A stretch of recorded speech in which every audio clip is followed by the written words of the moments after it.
guys! Hello, hello! Happy Thursday! I hope that you guys are doing well. I am still... I'm gonna be honest, I'm not 100% myself again today, but it's fine. Hey, bitch! Hey, Pokey! Hello! It begins, exactly. Hi, Barry! Hi, Lappy! I hope that you all are doing well. Hope all is well.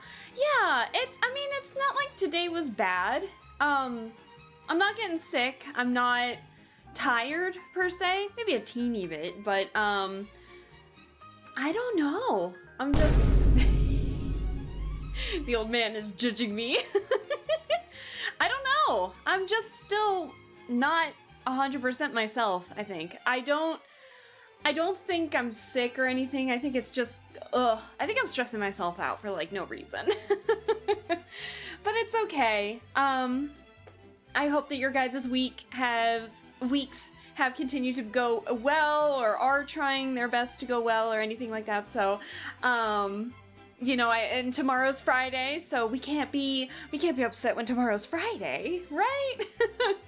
I'm going to probably splurge on some food and a car wash, because it is like 60 degrees out tomorrow, and my car desperately needs to get the salt off of it. Oh my gosh. And then it's supposed to get like under 20 again next week, so I'm gonna do it with a clean car just because I can't.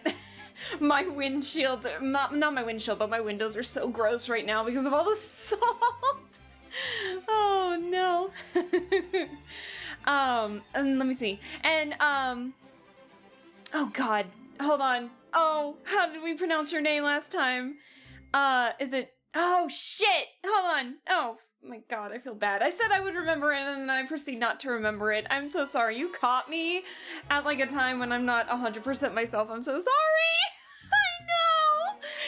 I know. Vareed? Is that how it was? Vareed, if I remember correctly. I'm so sorry.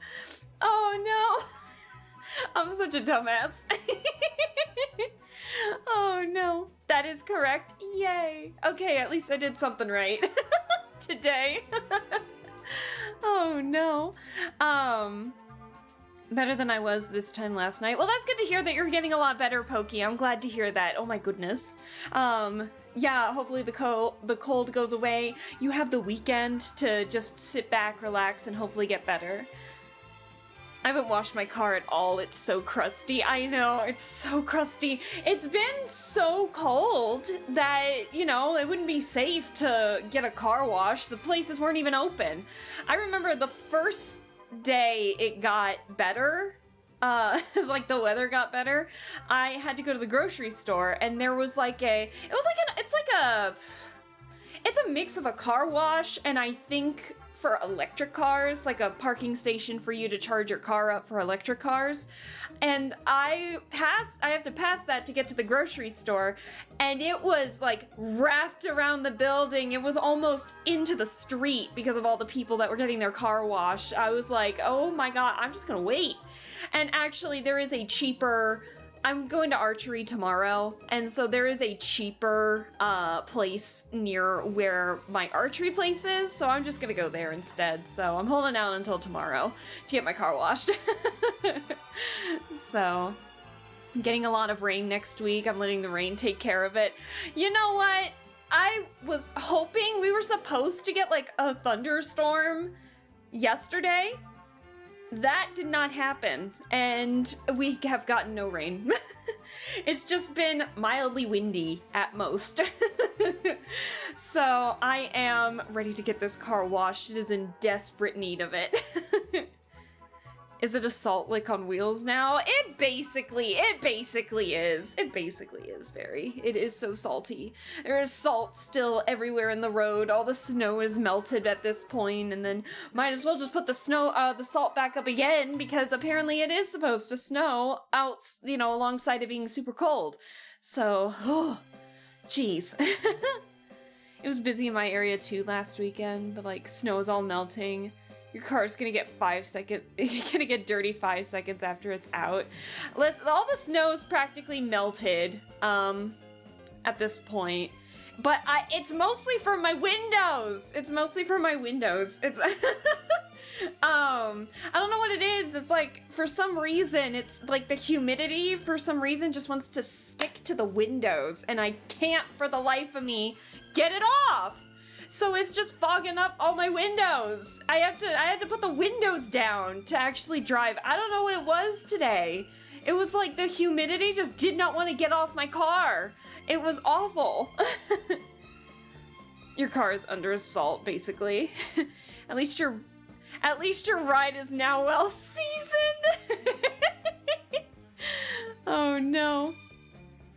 Not us, still a bunch left. Yeah, it's been like this whole week. It's been like 60 degrees out, so all the snow is practically melted except in big areas where they had to pile the snow to get it out of the way. Other than that, it's basically gone. So we've got nothing, and that is, I'm gonna be honest, okay with me. As much as I like the cold, the snow was a bit much this year. I didn't like it all that much. Oh, mostly because it was just dangerous to drive. When the snow first hit, the snow plows in the area just did not do anything, so it was just treacherous. And then when they did finally do something, they ended up packing the snow on top of the roads so tightly that it ended up becoming ice. And so it was just dangerous for a week and a half. I did not like my drives into work. Ooh. Hey, bitch! Hey, Val. Hello. Happy Thursday. I hope you're well.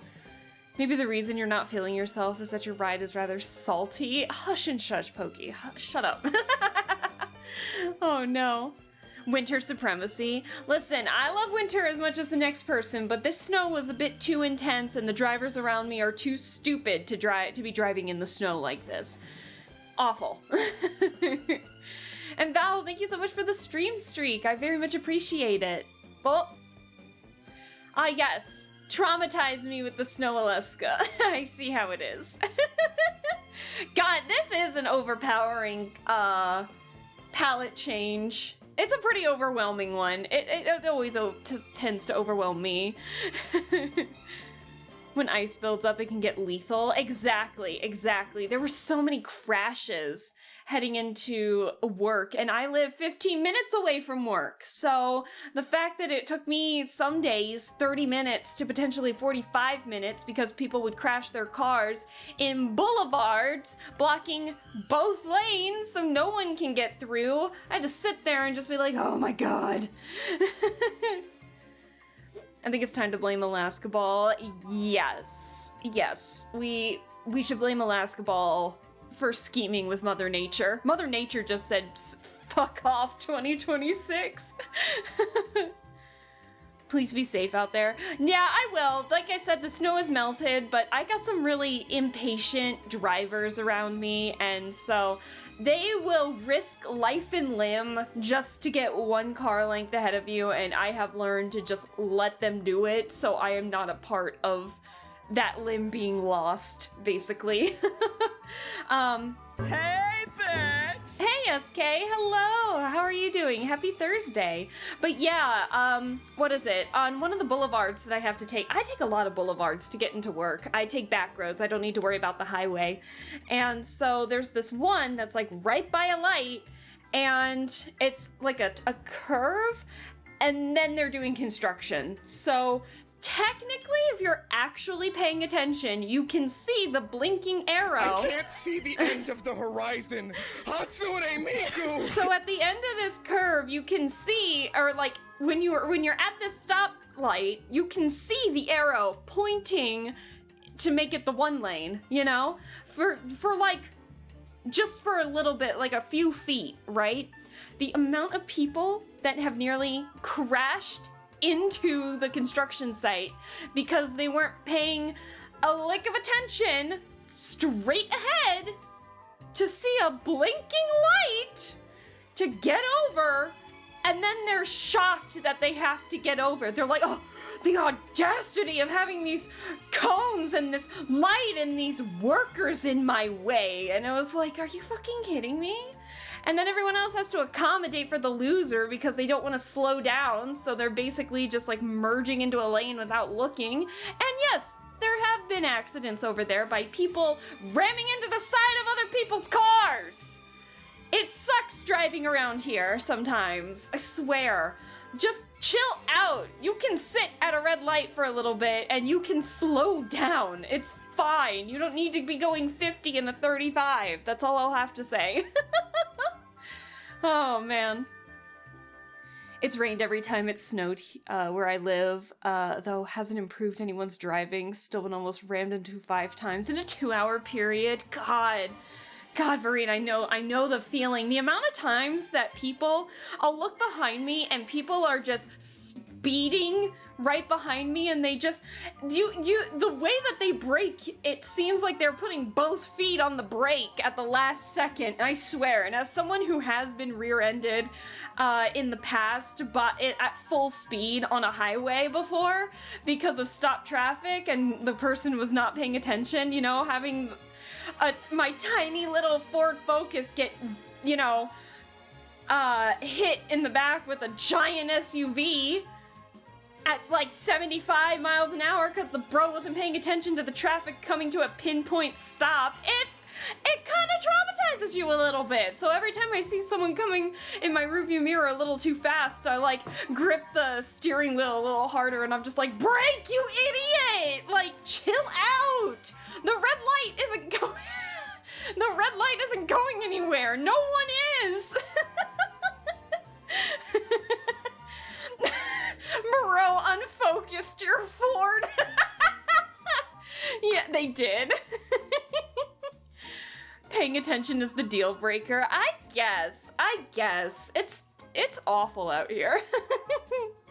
Anyways, yeah, hi SK, I hope you're doing well. Good evening, gamers. We should probably talk about said game that we're gonna be playing today. Pokey's on fire with the puns tonight, absolutely. But yeah, so today we are going to be playing the sequel to a game series that we played.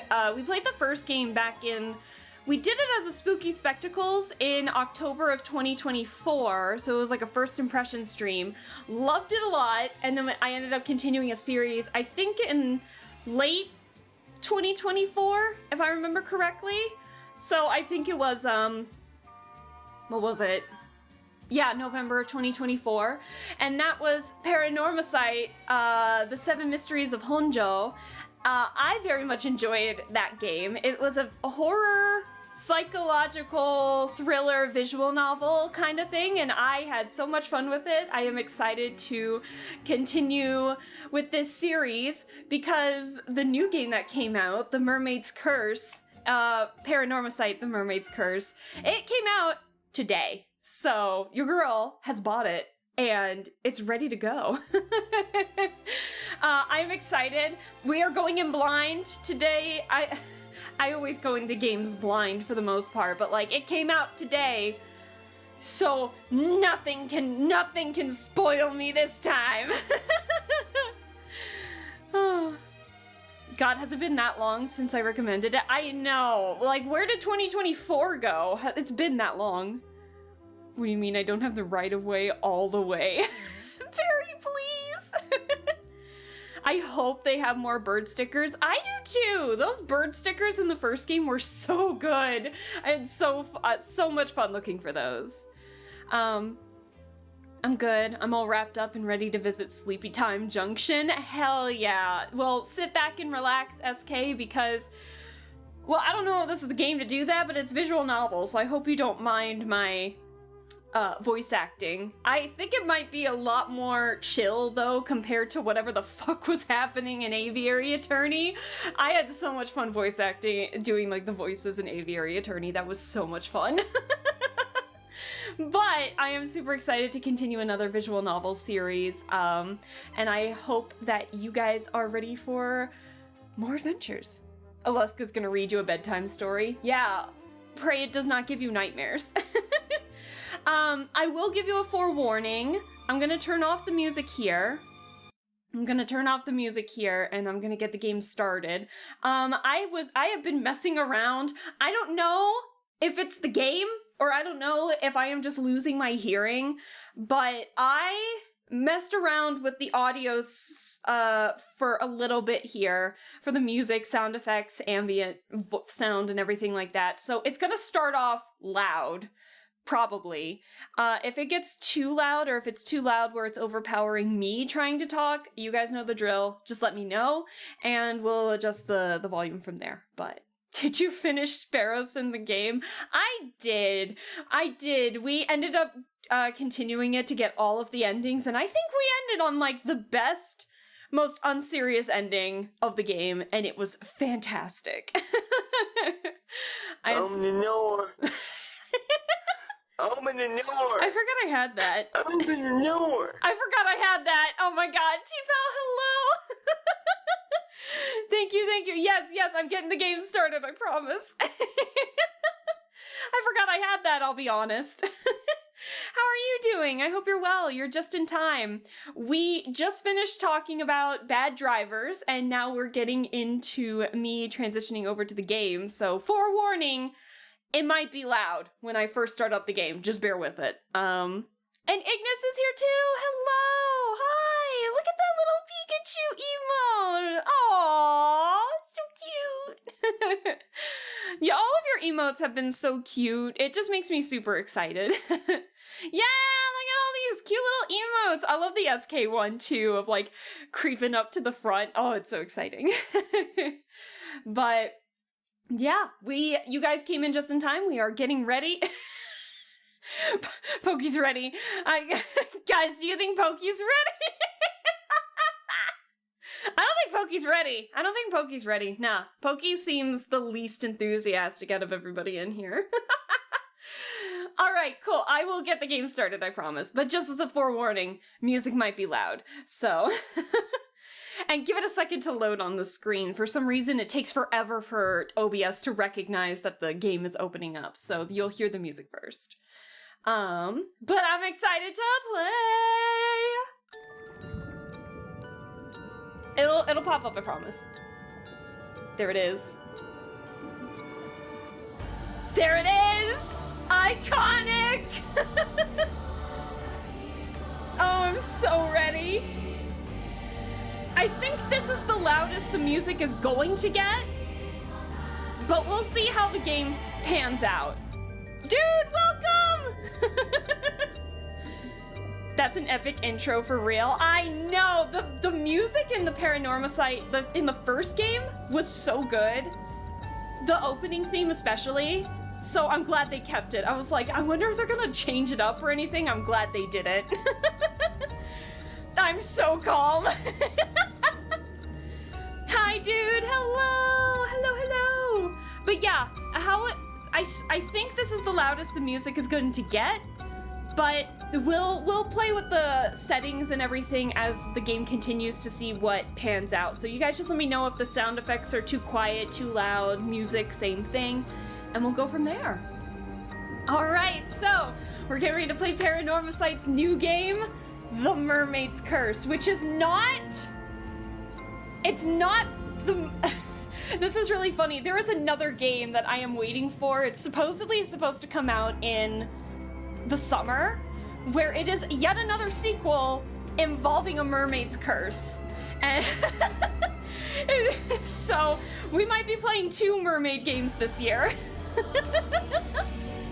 All right, let's go.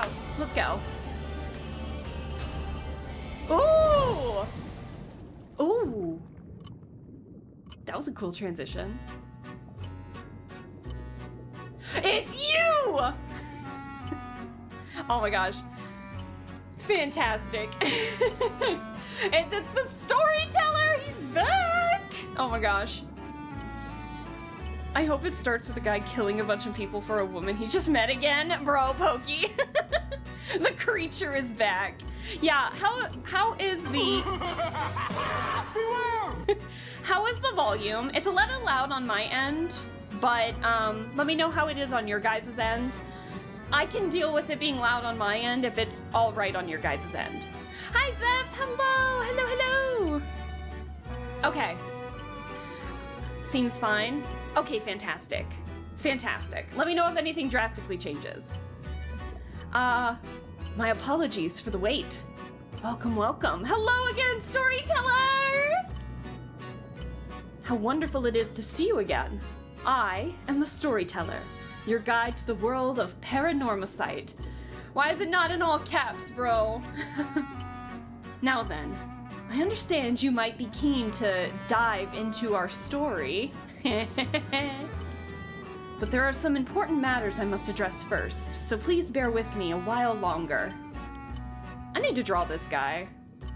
First, this game uses autosave. Oh, we got an autosave. This game will automatically save at regular intervals, so you may stop playing at any time. Oh, hell yeah! Next, please look at the upper right of the screen. This is the menu button. Yes, it is. Okay. So we've got a similar, we got profile, ooh. A guide to those who visit Paranormasight. Everything about him remains a mystery. Okay, so it's got a pretty similar setup as the first game. From here, you can check the text log, view files, and adjust your settings for auto mode. You can also adjust the volume and other game settings in the options menu. Okay, sounds good. If you find that certain effects make the text difficult to read, you may turn them off. Oh! No, we're keeping it, sorry. I recommend you check the brightness controls and other settings now before continuing. I already did that, we're good. We should be good. Open up how to play, so yeah. He's just breaking the fourth wall as the first game, as he did in the first game. I hope there's one more game that reveals the storyteller was the instigator for everything. Gotta go have a fun stream. Oh, Barry, thank you for staying as long as you did. You have a good one. I hope everything's okay on your end, and we'll catch you later in the next stream. Be safe, be careful. Okay, so yeah, then we have culture, traditions, phenomena. Yeah, that sounds, this seems about right for Paranormasight. Hi, Lossless, hello! Yeah, the new it came out today! Of course we had to play it the day of. I'm excited. How are you doing, Lossless? Happy Thursday, I hope you're well. You're just in time, we just started. We're just getting the tutorial from the storyteller. Now let's go over the basic controls. When the game is in your control, you may drag the screen to look at your surroundings. Oh, is it another turnaround thing? Because that always gave me the heebie-jeebies.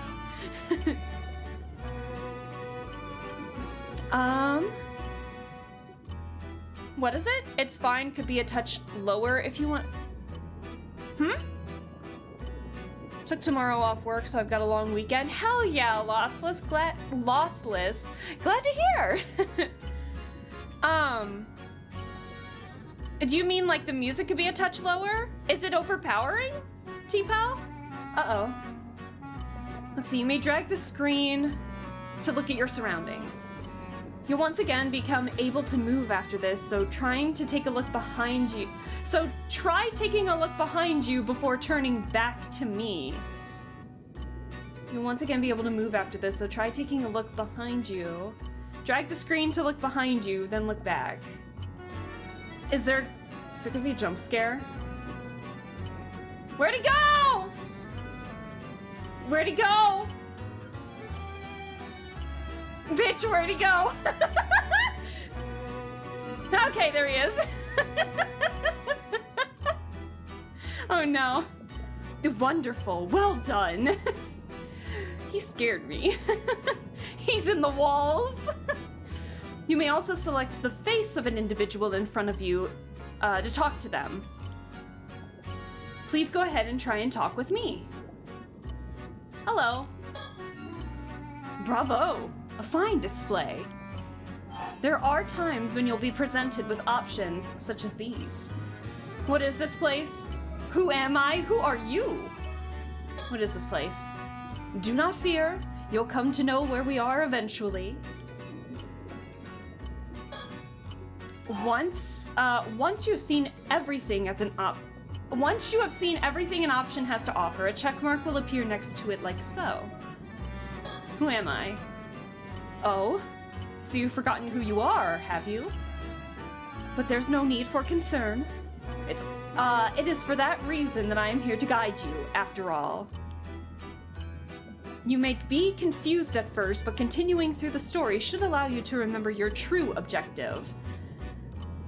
That is all for my explanation of the basic controls. Oh god, I can't read today all of a sudden. I'll explain other essential functions when the time is right. As he did. Ah yes, there is one more thing I wish to confirm before we continue. Hi Barley, hello! Yeah, this is the sequel. We played the first Paranormasight all the way back in 2024. As you may know, I previously served as a guide to a different tale in the world of Paranormasight, one concerning the 7 mysteries of Honjo. Bro, he's talking to you, Barley. He's talking to you. Hi, Dion. Hello. What's up? I hope you're well. I hope you both are having a good Thursday. You wouldn't happen to be familiar with the events of that tale, would you? I am familiar. We played it like 2 years ago. Is that so? So we have met before then. He seems a little happy about that. You looked quite different during our previous encounter, so I failed to recognize you at first. My apologies. What is he trying to say?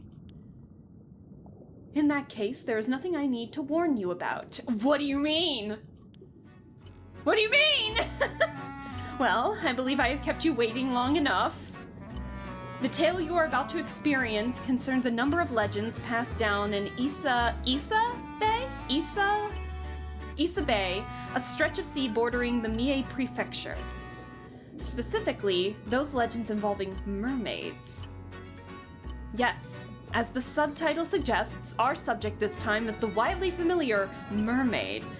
I might need to turn down the music just a little bit. It is overpowering in my brain right now.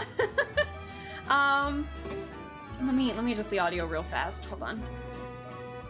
Just a little bit. This is just for me. It's a bit too loud. Thank you for the exposition, Mr. Mustache. Yeah, he's our tutorial guy.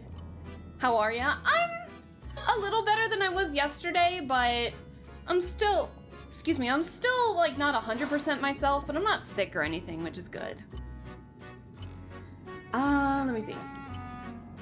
Since ancient times, a great many legends about mermaids have been passed down in countries all around the world. In Japan, many of the legends famously include the idea that eating their flesh grants immortality. What? Uh-oh.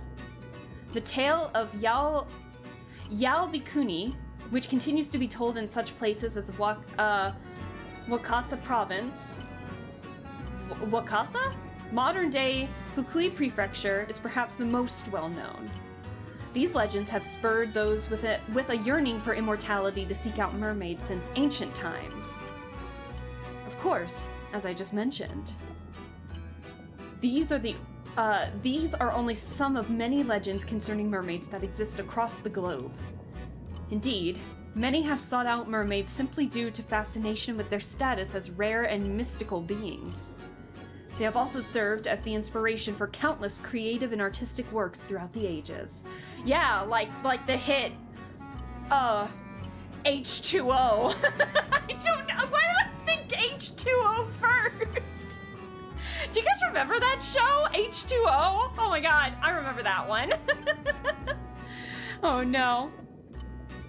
Better than bad, and that's a step, homie. Hell yeah. We gotta look at the positives, Dion. Val, no, it's too early for those jokes. You know who else needs to turn down the volume? My mom. Shut the fuck up, Val. Why do I enable this behavior in my chat? H2O. OMG, that was such a wild ride as a kid. It was such a wild ride. I don't remember anything about it except the concept and a little bit of the opening, but God knows I can't remember it right now. Oh my god. I can't believe I remembered that first of all other mermaid things? I don't know, like the Little Mermaid? No, my brain was like H2O. God.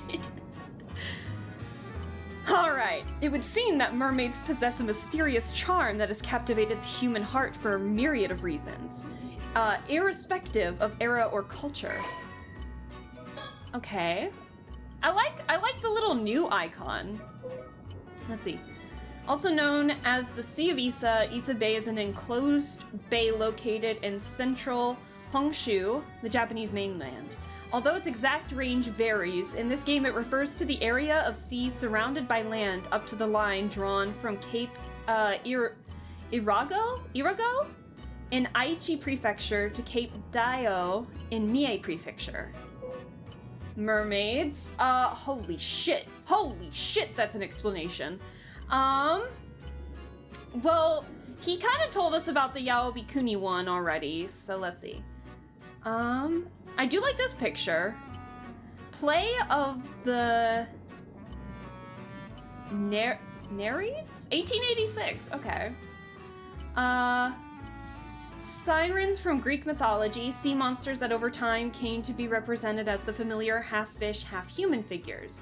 These mermaids were thought to be more akin to spirits or fairies in nature, enchanting those who encountered them with their beautiful feminine appearance and singing voices. Mermaid sightings by sailors during the Age of Discovery have been preserved, and some theories suggest that mermaid sightings and their associated legends may in fact have originated from a sea mammal called a dugong. Dugong? The Pokemon? Isn't there a Pokemon called Dugong that's like part seal? Gonna get ready for hockey, have a good stream. Yeah, thank you for staying as long as you did, Lappy. You have a good one, have fun with hockey, and we'll catch you in the next stream. Ah, yes. The files added just now should provide a general overview of the terms that came up in our conversation. There is? Okay, I'm not going crazy. I like Dugong. I think Dugong's adorable. Hey, Presto. Interesting way to come in here. Happy Thursday. A dugong is like a manatee. Bro, Val, I love manatees. I love manatees. They're so sweet. It seems you have already taken a look, but I do recommend reading them if you have the chance. They may allow you to enjoy the story even more. Okay, well, we'll do that, don't worry. Words highlighted in pale blue usually indicate that there is a related entry in your files. Now then, allow me to introduce the primary setting of this tale. The majority of our story takes place on Kamishima, an isolated island in the waters of Issa Bay. Okay. Atsumi and Shima Peninsulas, Toba City and Mie Prefecture. Kame meaning turtle in Japanese. Ah, yes. The turtle. Karst landscapes, beautiful scenery. Kamishima is a popular location for tourists year-round. Recently, the island's youth organization has been leading a revitalization effort to boost the local economy and strengthen the community, creating an island logo and a mascot character, Kameshimaru, which are expected to bring more people into the area. Bruh, that's... I don't know, this name already sounds like something from Promise Mascot Agency. Kameshimaru!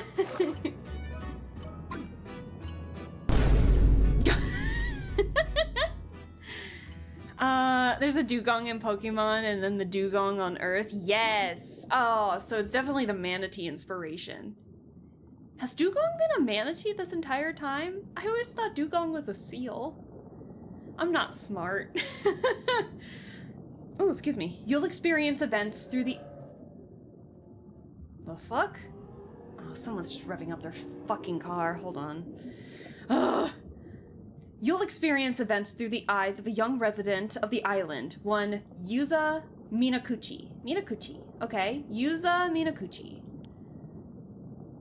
Is bro gonna die at the beginning, like in the first game? If nothing else, please remember that. Well, I believe this ends my initial explanation. Bon voyage, and do enjoy the tale. Alright, here we go!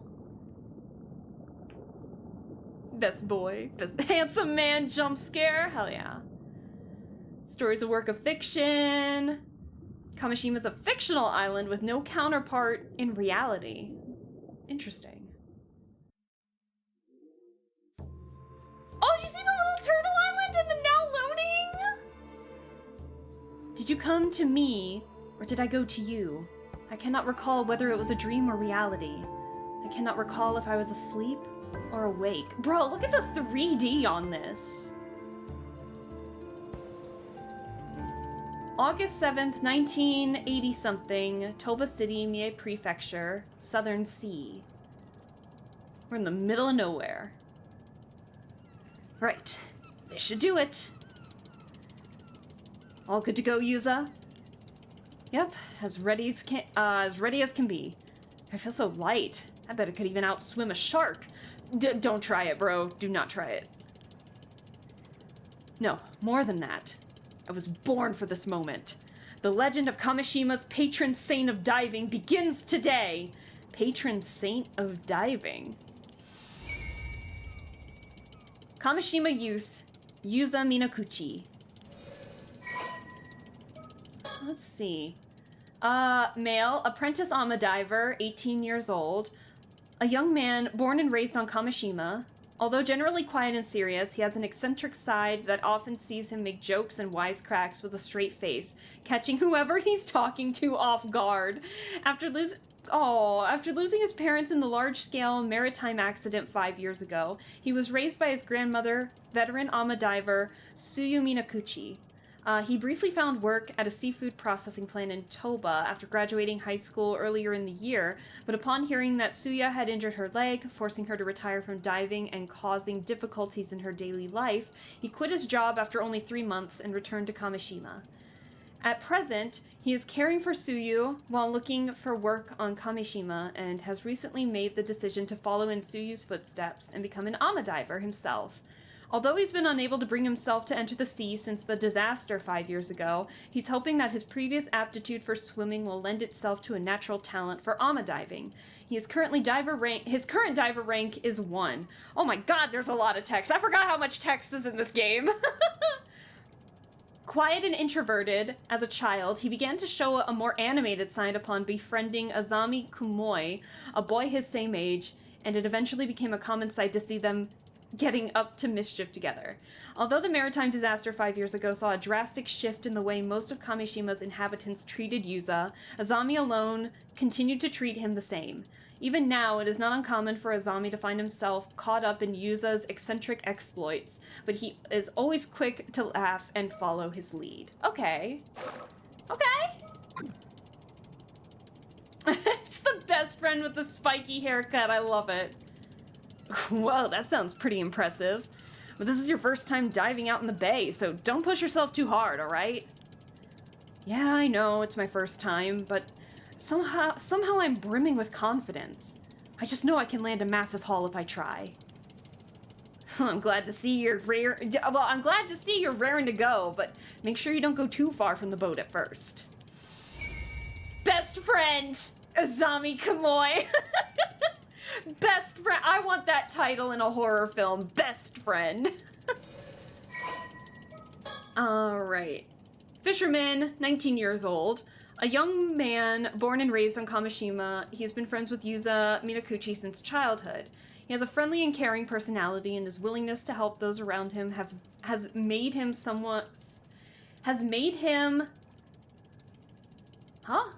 He has a friendly and caring personality, and his willingness to help those around him has made him someone islanders of all ages rely on in times of need. I don't know, I just had a brain fart there. I couldn't register what was being said.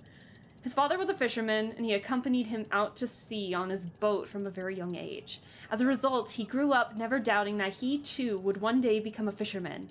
After his father died in a maritime disaster 5 years ago, his mother, an ama diver, took on the responsibility of raising Azami and his much younger brother on her own.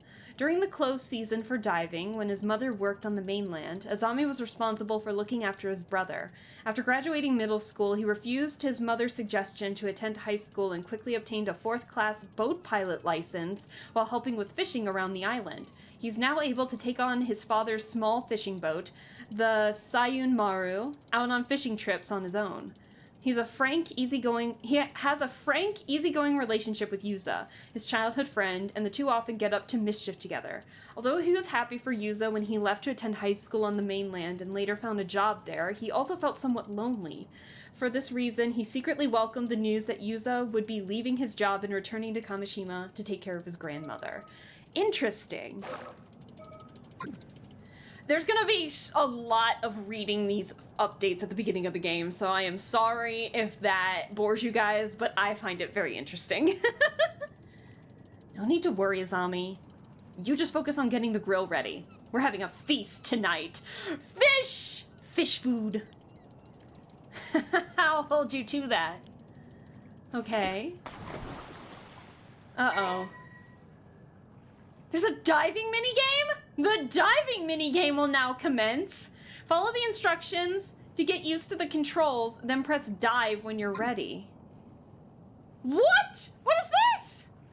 Diving, swimming, gathering, searching. What the fuck? Hold on. Pause. What? Huh? What? No, there's no gameplay guide. Oh, shit. Okay. Okay, we're going. Oh! Interesting! Only 2 controls are needed. Move around to look around and left click to perform an action. The available action will automatically switch between swim, harvest, and return to boat, depending on the situation.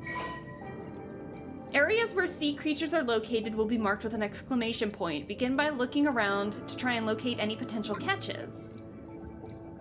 Oh, and we have an air meter too! Ah, okay. Okay.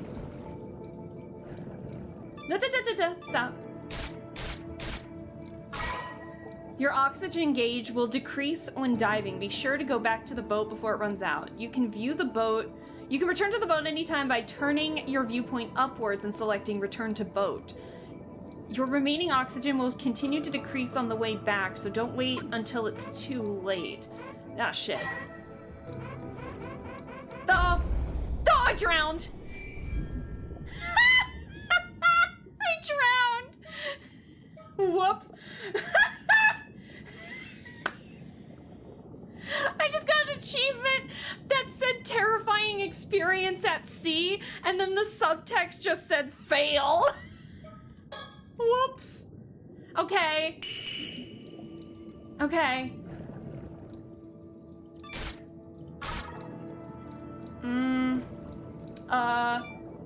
I don't trust this.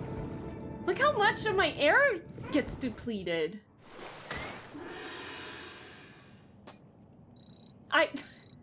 Damn.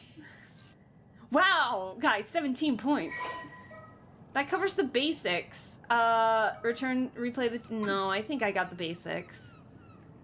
Feels like the game let you know too late. A little bit. I read every codex entry in Mass Effect as a child. I love learning about games with well-written backstories. Me too. I love the ship name. It's related to a famous Japanese ghost ship. Oh, really? Okay, looks like you're all warmed up. Let's go out a bit further so you can look for something bigger. The biggest catch you can get at this time of year is probably abalone. Abalone? Abalone? No, I'm kidding. Abalone? How the fuck do you pronounce that? Snagging just one is something to be proud of. Hold on. How is this pronounced? Give me a sec. Hold on. Hold on. I forgot to put my phone on Do Not Disturb. Oh, chat. Hold on. Just as a heads up, I am expecting a call or at least a message that I might have to respond to quickly. So just as a heads up, I might have to put on a be right back eventually. But how do you pronounce this? How do you pronounce this? How do you pronounce this? Hold on. How do you pronounce this? Give me a second, give me a second. Hold on. We're gonna do the translate thing like we did in French. Give me a second. Abalone. It is abalone! There's no way! How does the UK pronounce it? Abalone. It is abalone! Shit, man. Okay, I was just joking. It's freaking abalone. Shut up. Oh no. Abalone, probably. I don't know. Bam! The biggest catch you can get at this time of year is probably abalone. Snagging just one is something to be proud of. But remember that sea creatures are living things. They'll change places every time you dive, so be careful. Okay. Okay, these are my tutorials. Ama divers. What is this? The term ama, most often written with characters meaning sea and woman, generally refers to women who free dive for shellfish, seaweed, and other maritime products. It's said that they practice free diving both to prevent over-harvesting and to protect the marine environment. Although ama divers operate in many regions in Japan, the Toba and Shima regions are known for having the highest number of ama divers. These regions also exhibit customs unique to the area, such as the practice of carrying objects with the Seimin and Domin symbols to ward off misfortune. Even within Toba and Shima, rules and practices can vary greatly. For example, the practice of wearing white attire over the wetsuit is a common practice only in the Shima region. Interesting. Okay. Despite the high population of ama divers in Issa Bay, there are none to be found north of Issa City. This can be explained by the difference in the seafloor composition between the two areas. While the sandy seafloor near Issa allowed for net fishing, the rocky seafloor in the Toba and Shima areas made net fishing difficult, leading to the adoption of free diving as an alternative. Abalone harvested by ama divers in Kuzaki Town in Toba has traditionally been processed into ceremonial dried goods known as noshia awabi, which are then processed as an offering at Issa Shrine. This practice is said to have originated when the Yamatohime no Mikoto... Is it Mikoto? Mikoto, I think. The princess who enshrined Amaterasu at Issa Shrine was searching for a suitable food to offer to the gods. Let me see. When presented with abalones by an ama diver named Oben, the princess found them exceptionally delicious and decided that abalone would be the primary offering for the region. As a result, the ama divers of Toba and Shima have a strong connection to the region's Shinto rituals, and there are some regions where they perform ritual dances as offerings during Shinto festivals. Interesting. Although ama is sometimes written with characters meaning sea and man when the diver is male, this game uses only the traditional characters of sea and woman when the language is set to Japanese. Interesting! I like that! Okay. I'm not even in the Japanese, and I like that they added this note. That's nice! I like that. And then... Oh my god, there's a gathering log. Oh god. A noble scallop! Behold! The noble scallop. Also known by the local name of Apagai? Apagai. I don't know, that looks like the thing that SpongeBob and Patrick adopted for a little bit there. Interesting, okay. It's not like you have to master everything all at once. We can take off whenever you're ready. I think we're ready. Scallops are tasty. Oh my gosh. God, I wonder, Well, we gotta get to at least rank 2. Oh god. Hold on. Fish! I should probably head up. I can't be wasting time. Oh, I cannot be wasting time like this.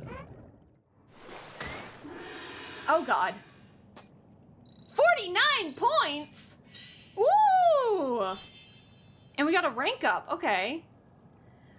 Select a skill to, well, it's 100% gonna be diving, right? You can stay underwater for longer? Duh! Okay. Do it again. We're gonna level up so early, guys.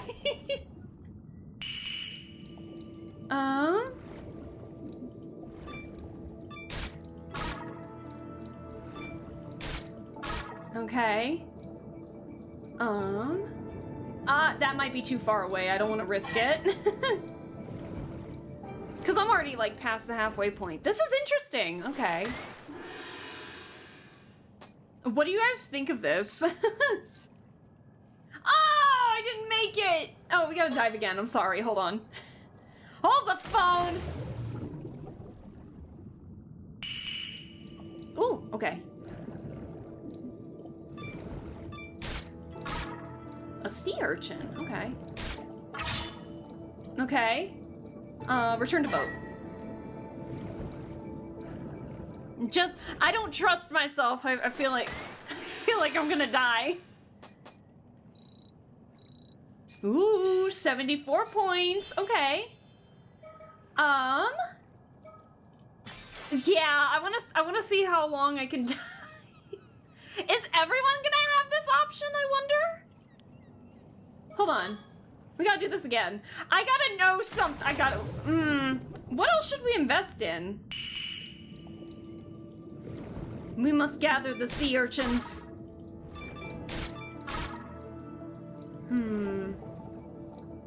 This might be a little too far out. Okay, let's go. Boat. Boat! Because I don't trust myself. Okay. I think we're doing pretty good. Higher level means you have an easier time gathering sea creatures. A higher level means you can detect sea creatures from farther away.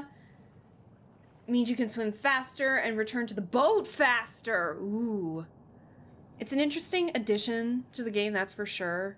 From interactive novel to the same, plus fishing minigame. It's interesting. I'll give it that much.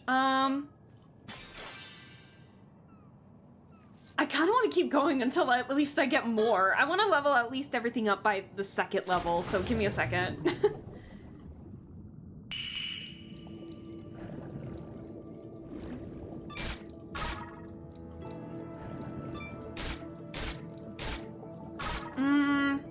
I bet you I can make this. Oh, what is this? Oh, that's a noble scallop. Okay. Okay, boat. Boat! Boat! Oh, I might not make it. No, I'll make it. It's definitely an interesting mechanic, that's for sure.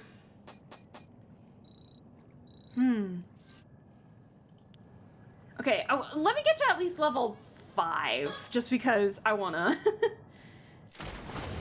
Dude, my butt is probably being like, what are you doing, man? Ooh.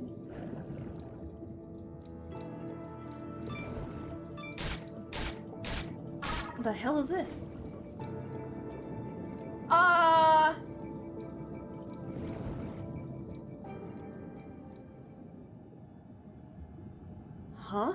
Oh, fuck, what is that?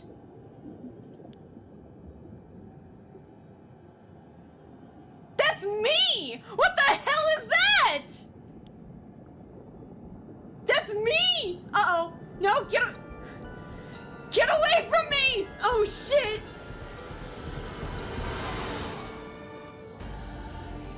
The opening title was The opening title was in the minigame. Shut up.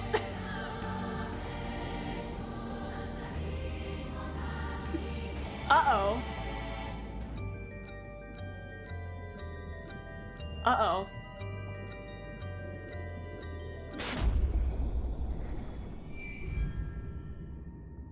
What? I fucking died. That's not the opening title. That was a game over. Okay, don't go that way.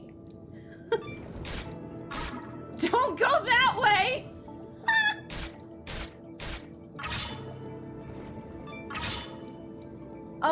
Where's the boat? Did it save my things? Why is it always so creepy? I don't know. I think that was just an Easter egg. Oh, I got a new record though. Oh yeah, just got haunted by a spirit. Nothing much. Should we keep, okay, let's stop it from here and continue. Let's see. Purple sea urchin, a turban shell, and then some question marks. Are we supposed to be able to keep going, actually? I don't know.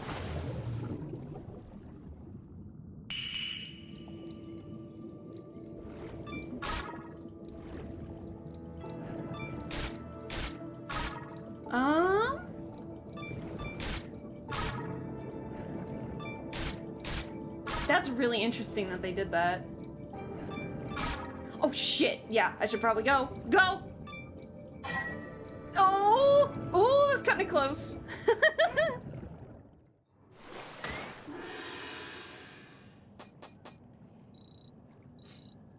Oh, got another new record, baby!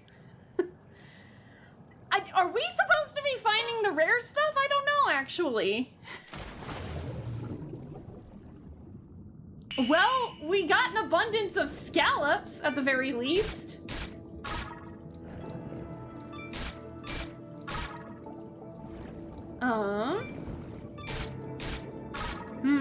Ooh, sea urchin.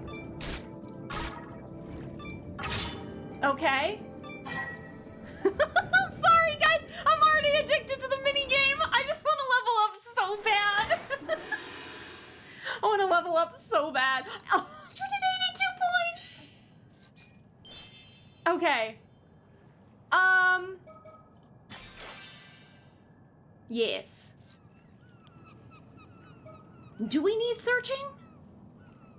Maybe we should stop here, or I'm gonna keep playing.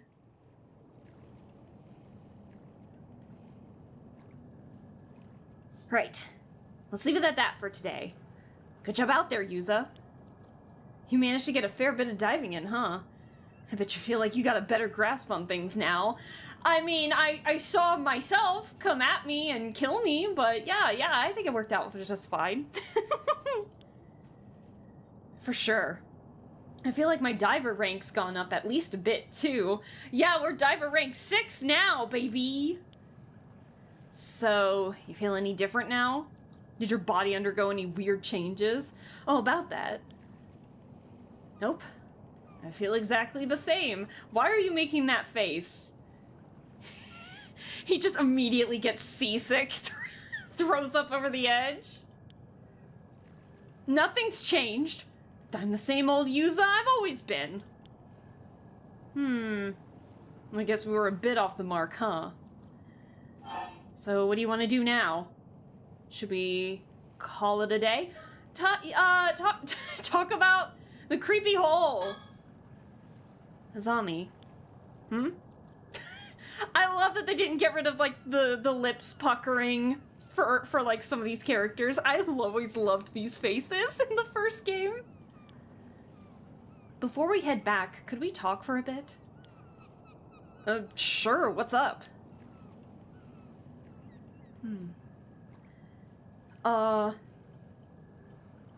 The ocean. Oh, sticker! Stickers! Wait! Oh my god! They have their own theme song now! Huh? What's this? Oh, good eye, Yuza. You must have a knack for finding mockingbirds! They're back! Mockingbirds? Is this supposed to be a bird? I love them! Yep, they're the famous bird stickers. No one knows who made them, but they show up everywhere. Look at his tiny little pompadour! They're pretty unique. And there's just something about the idea of birds dressed up as delinquents, you know? It's weirdly charming. It's so charming.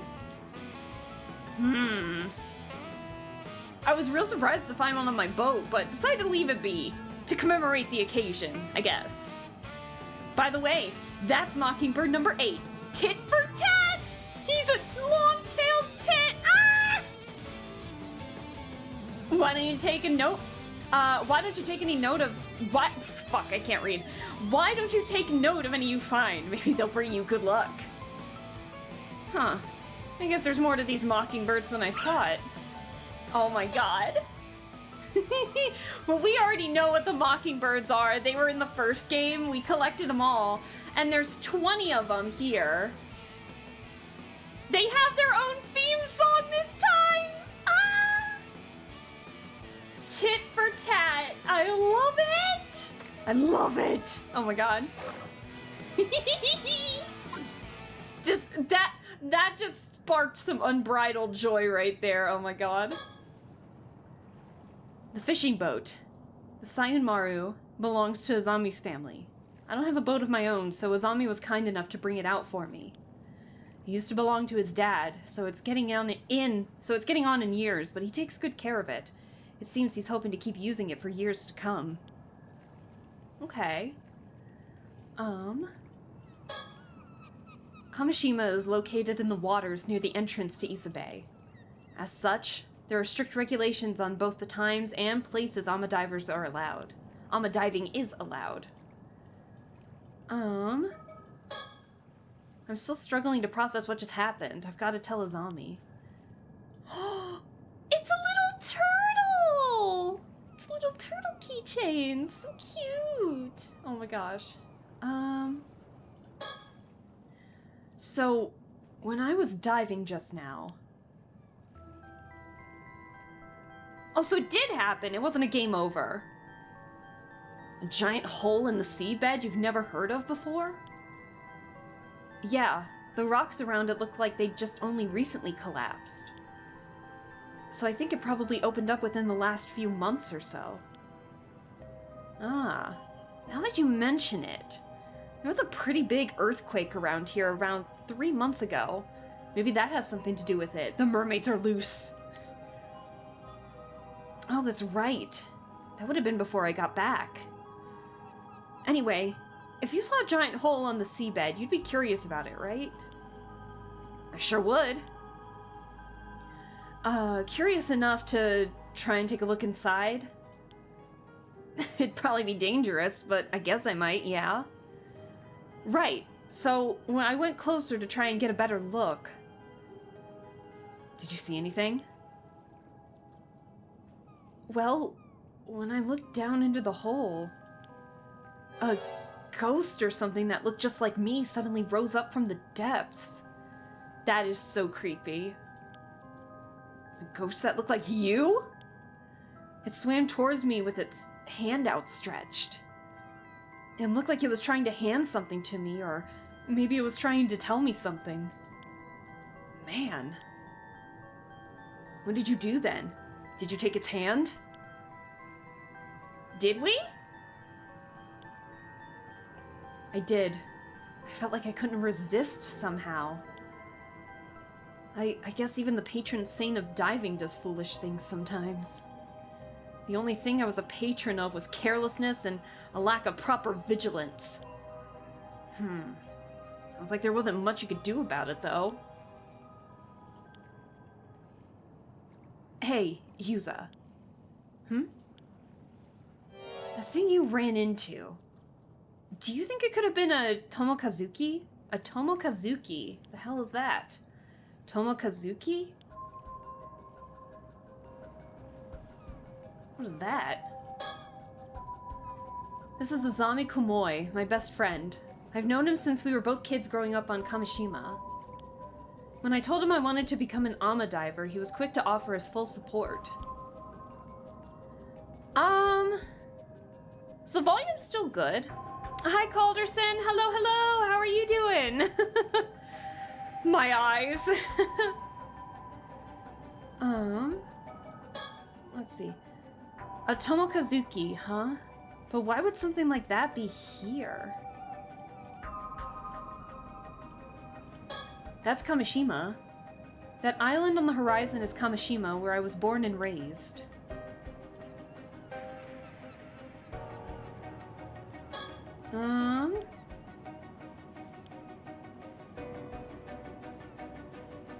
What are we doing? But why would something like that be here?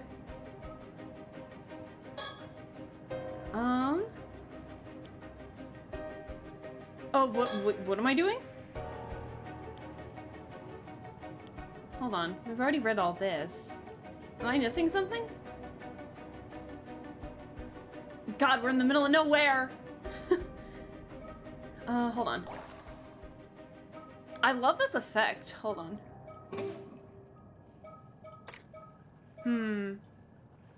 Oh, thank you for the color change, Calderson. Do.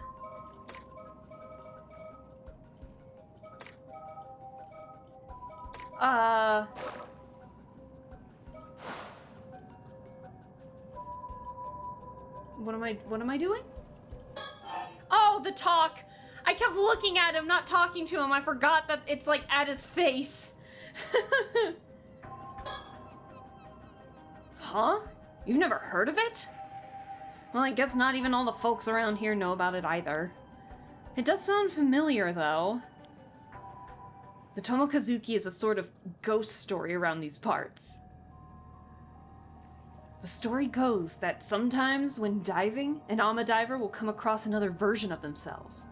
An exact copy, a drowned doppelganger. That other version of them will be holding out something they want. Like an abalone. Something they want. And when the diver reaches for it, the Tomokazuki grabs them and drags them into the bottom of the sea. Whoa, that's scary. But wait. The Tomokazuki I saw wasn't holding anything. It wasn't? Well, that's different. Maybe it forgot it at home or something? Ah, yes! I forgot what I was supposed to give you in my little hellhole. At home, huh? The abalone? Yeah, the abalone. Maybe it left it at home. Huh. Maybe the Tomokazuki is more careless than the legend lets on. You're pretty forgetful, though, so maybe it became such a perfect copy that it imitated that aspect of you as well. Oh, that damn Tomokazuki! It knows my every weakness! Now that you mention it, though, I think I do remember that story from when I was younger. I guess the fact that I forgot the story really proves how forgetful I am, huh? Look at his pouty face! Look at his pouty face! Bro. Sometimes the OG's nice as a palette cleanser for the eyes. I mean, to be fair, the snow one is a pretty intense one. the snow one is a pretty intense color palette. No worries, it's been a while ago, you know? Okay, what happened so, did anything happen after you took its hand? I don't really remember. When I came to, I was back outside the hole. I thought maybe I'd blacked out due to lack of oxygen and it had been some sort of hallucination. I see. Yeah, I guess that's possible. But if that's the case, that means I stopped you just to talk about some hallucination I saw. And that would be super embarrassing. He's so... Look at this pouty face, man!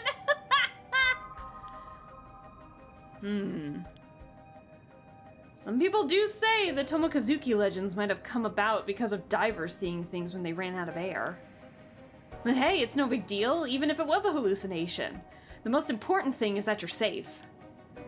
Still, I can't help but wonder about a hole suddenly appearing like that. Yeah, it's pretty weird. By the way, you know those symbols on your diving gear? Symbols? Yeah, yep. Seimon and Domon. Seimon, I think. And Domon. The Ama divers around here all have them somewhere on their outfits. Oh, this was my mom's gear, so I didn't know. People say those symbols work as a charm to protect divers from the Tomokazuki. Ooh, maybe those saved us. Interesting. But if I ran into a Tomokazuki just now, wouldn't that mean the charm didn't work? Maybe, but it could be thanks to the charm that you made it back safely. The sea is a dangerous place even without the Tomokazuki around. Things could have been even worse without the charm to protect you. I see. So without this charm, I really could have been attacked by a shark. Glad I had it then. Why is... Oh, are we gonna get eaten by a shark at some point? Seriously? Seriously, a shark would have been no laughing matter. Okay, so we talked about the Tomokazuki. Together diver, due to it taking on an identical appearance to its victims. Divers are warned never to accept Tomokazuki's offerings in the depths. Still greatly feared by Ama divers in modern times, and the Seimon and Domon symbols inscribed on items they take with them while diving are charms to protect them from it. Seimon and Domon, protective symbols widely worn by Ama divers in Shima and Toba. The star-shaped symbol is known as Seimon, and the lattice-like symbol is known as Domon. The two symbols are often embroidered side by side or drawn on clothing using purple dye made from shells. Interesting, okay. They're worn by Ama divers when diving to ward off potential disasters that might befall them at sea. Interesting, I like it. No.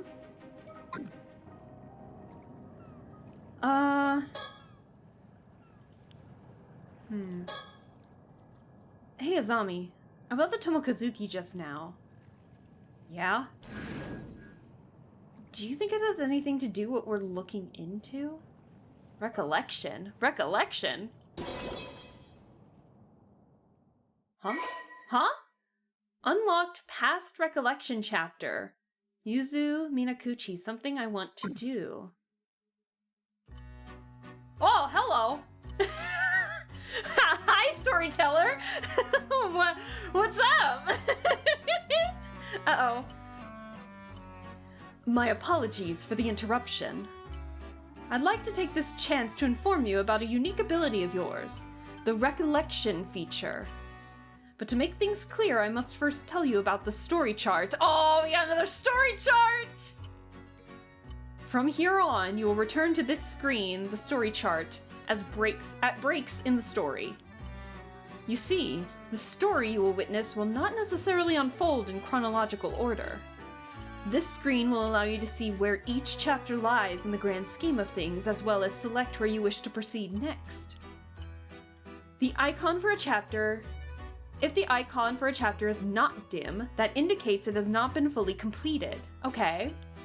Generally speaking, completing a chapter will unlock the chapter immediately after it. However, there will occasionally be times when a recollection button will appear during the story, as you experienced just now. Pressing this button will allow you to delve into a memory evoked by certain words in the text, which will in turn unlock a new chapter, a past recollection chapter for you to experience. A most remarkable ability, is it not?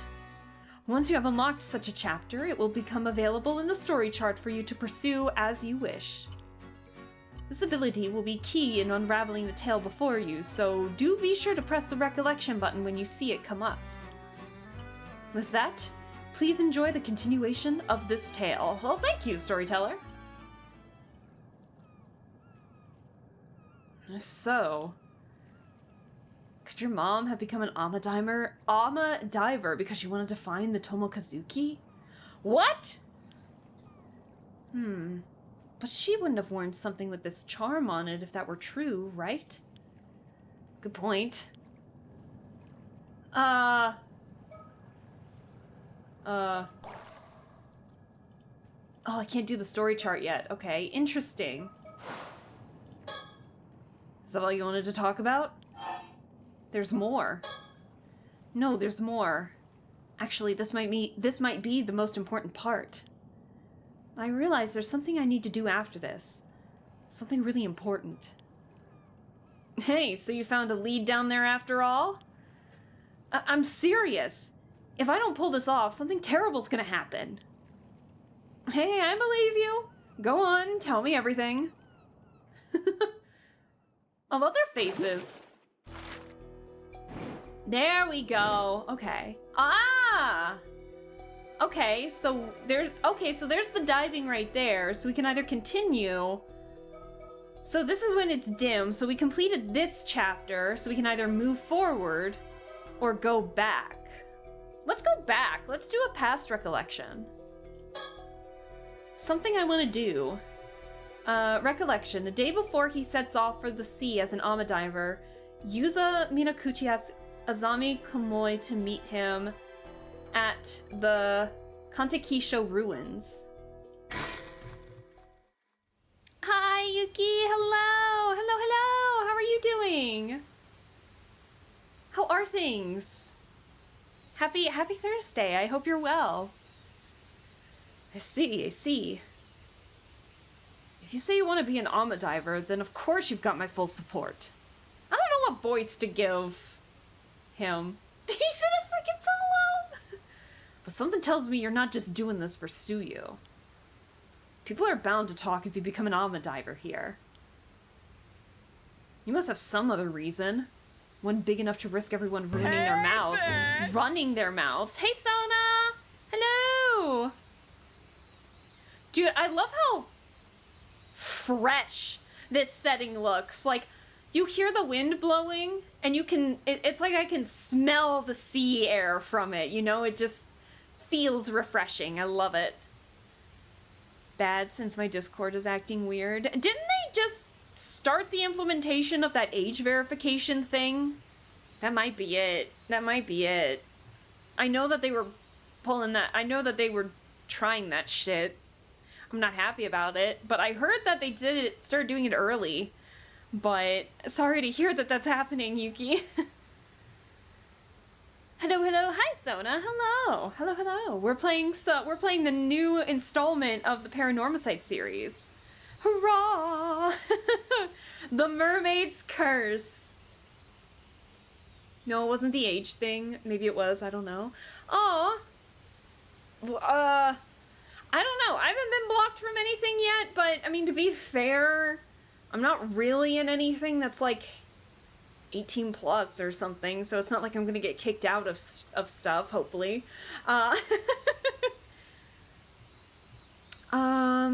Brief aside, is Paradise Killer that one game you really liked by the same people who did Promise Mascot Agency? It was! I really enjoyed Paradise Killer. It ended up becoming one of my more favorite detective games. It was very fun. It was semi-open world. I liked it. Lady Love Dies, iconic character. Alright, but let me see. You must have some other reason. One big enough to risk everyone running their mouths. I knew I couldn't hide anything from you, Azami. Wouldn't take me even 0.2 seconds to see through one of your lies. That's what besties do. So what's up? Tell me everything. Ooh. The music? Brother, music? Wow, this is good music. These are the ruins of an old wartime building, the Kantekisho. The building's been abandoned, so hardly anyone ever comes here, which makes it the perfect place for private meetings. Okay. Is it like it? Oh my god! It's an actual building! We're right there! Oh, I love that! Wartime structures are located atop a hill in eastern Kamishima. It was constructed to observe the impact points of shells fired from a test firing range operated by the former Army Ministry at Cape Irago on the opposite shore. Similar observation facilities were also built on Sugashima Island and in Ijika, a town in the Shima Peninsula. Having been abandoned after the Second World War, the observation posts have since fallen into disrepair, and entry is now forbidden to the general public. Okay. Dude, the music is great. Even though he's got a lot on his plate, Azami agreed to meet up in the moment I said something. He's been looking out for me ever since I came back. I couldn't ask for a better friend. Aww. Get a friend like that. I love how they use real pictures to kind of make the area. I think it's really cool how they do that. Hey, Azami. What I'm about to say is gonna sound pretty crazy. You still want to hear it? Sure, bring it on. Thanks. I'll come right out and say it then. I'm looking for a mermaid, and I need to find one by tomorrow. Why do you need to find a mermaid, bro? Oh, a mermaid, huh? And by tomorrow at that? That's, gonna be tough. I'm being serious. In fact, I've never been more serious. I really do have to find a mermaid by tomorrow. He's blushing! Oh my god, he's so embarrassed. This music almost sounds romantic. Is it a confession? Bro, I can already see people shipping these two together. Like, you guys do what you want. Do what you want. But we all know that there's gonna be shipping material of these two. We all know it. Damn, I was wrong. No, but the music was super, super pretty. I can tell you're not joking by the look on your face. You've got some sort of reason for saying this, right? Go on. I'm listening. Thanks, Azami. Here comes the music yet again! People is me. Hell yeah, Sona! Let me see. Is it okay if I talk a little about the disaster 5 years ago? The disaster, huh? If you're okay with it, sure. I was in middle school at the time, and my parents had taken me out into the bay on a little fishing boat. This massive storm came out of nowhere and sank all 3 fishing boats that got caught up in it. I was the only one who survived. Yeah, it was really terrible. Okay. Southern Sea disaster. Oh, we got some reading. Hold on. A localized storm that broke out in the sea to the south of Kamishima around 5 years ago, resulting in a maritime accident in which a total of 10 people went missing. So they're not dead, they're missing? 3 fishing vessels had set out to sea from Kamishima, were suddenly caught in an unanticipated storm and foundered, leaving all but one of the 11 fishermen and Amadivers on board missing. When the ships were later dredged up and searched, not a single body was discovered. The sole survivor was Yuza Minakuchi, our guy, who was a middle school student at the time. His parents, Tosuke Minakuchi and Mari Minakuchi, as well as Azami Kumoi's father, Kiyoshi Kumoi, were among the victims. Kyokichi Kumoi, I mispronounced that. God, so many names. Locals in the area reportedly heard an eerie rumbling from the sea on the morning of the incident. List of casualties. Medium-sized fishing vessel Adaichi Kyosui Maru foundered.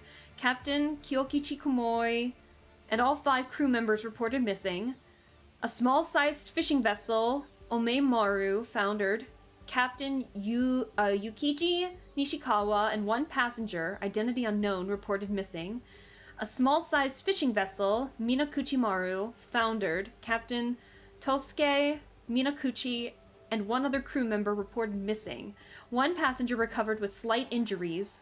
Dissociative amnesia due to psychological trauma. We have amnesia? Oh, bro. The sole survivor. When the boat the Minakuchi family was on was about to sink, Mare and Tosuke Minakuchi put a life buoy on their son, Yuza, and helped him escape the boat before the waves engulfed it. Despite the slim chances of survival in such a dire situation, Yuza was miraculously found drifting in the sea the next day, still wearing the life buoy, and was successfully rescued. Although he had no external injuries, the shock of the accident had left him in a state of confusion, and he has little memory of what happened at that time. After the accident plunged Kamishima into a state of deep sorrow. Fishermen and Amadivers temporarily stopped fishing to mourn, and a memorial was erected to honor the lost. Perhaps due to his memory loss, the sole survivor, Yuza, appeared relatively composed in contrast to the grief of those around him. Many found this unnerving, and Yuza became increasingly isolated from the rest of the community. Azami Kumoi himself, having lost his father in the accident, tried to support him however he could, reasoning that he was still better off than Yuza, who had lost both his parents before his very eyes. As investigations continued, questions arose about what the Minakuchi family had been doing in the vicinity of the disaster despite not having gone out to fish. Yuza only remembered his parents telling him to come with them, and the purpose of their excursion remains unclear to this day. It was not long before speculation began that Mari Minakuchi had done something to incur the wrath of the god of the sea and the islanders. Already suspicious of her due to her mysterious background, were quick to condemn her, citing the sudden, localized nature of the storm. In contrast, only words of sympathy were spoken for her husband, Tosuke.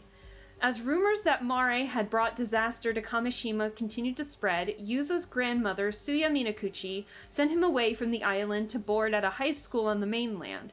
She had sensed the islanders' resentment beginning to turn toward Yuza, and hoped to shield him from becoming an even greater target of their ire. Even now, 5 years after the accident, feelings of animosity toward Mare Minakuchi remain deeply ingrained in the people of Kamishima. With the truth of the accident still shrouded in mystery, deep scars and suspicions continue to linger in the hearts of many of the islanders. Dang. Dang. So what about the disaster did you want to talk about?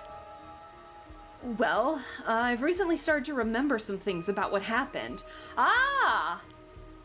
Wait, for real? I know your memories of the disaster were kind of hazy due to the shock. But it's great that you're starting to remember. Oh, but I guess it's not exactly something you'd want to remember, huh? Sorry for getting all fired up. It's okay. It actually hasn't bothered me as much as I thought it would. Thanks for worrying about me, though. It's just that the things I've remembered are a bit strange, so I couldn't bring myself to say anything. Sorry for keeping quiet up to now. Strange, huh? Oh god. I had a whistle when I said strange there. Whoops. Sorry.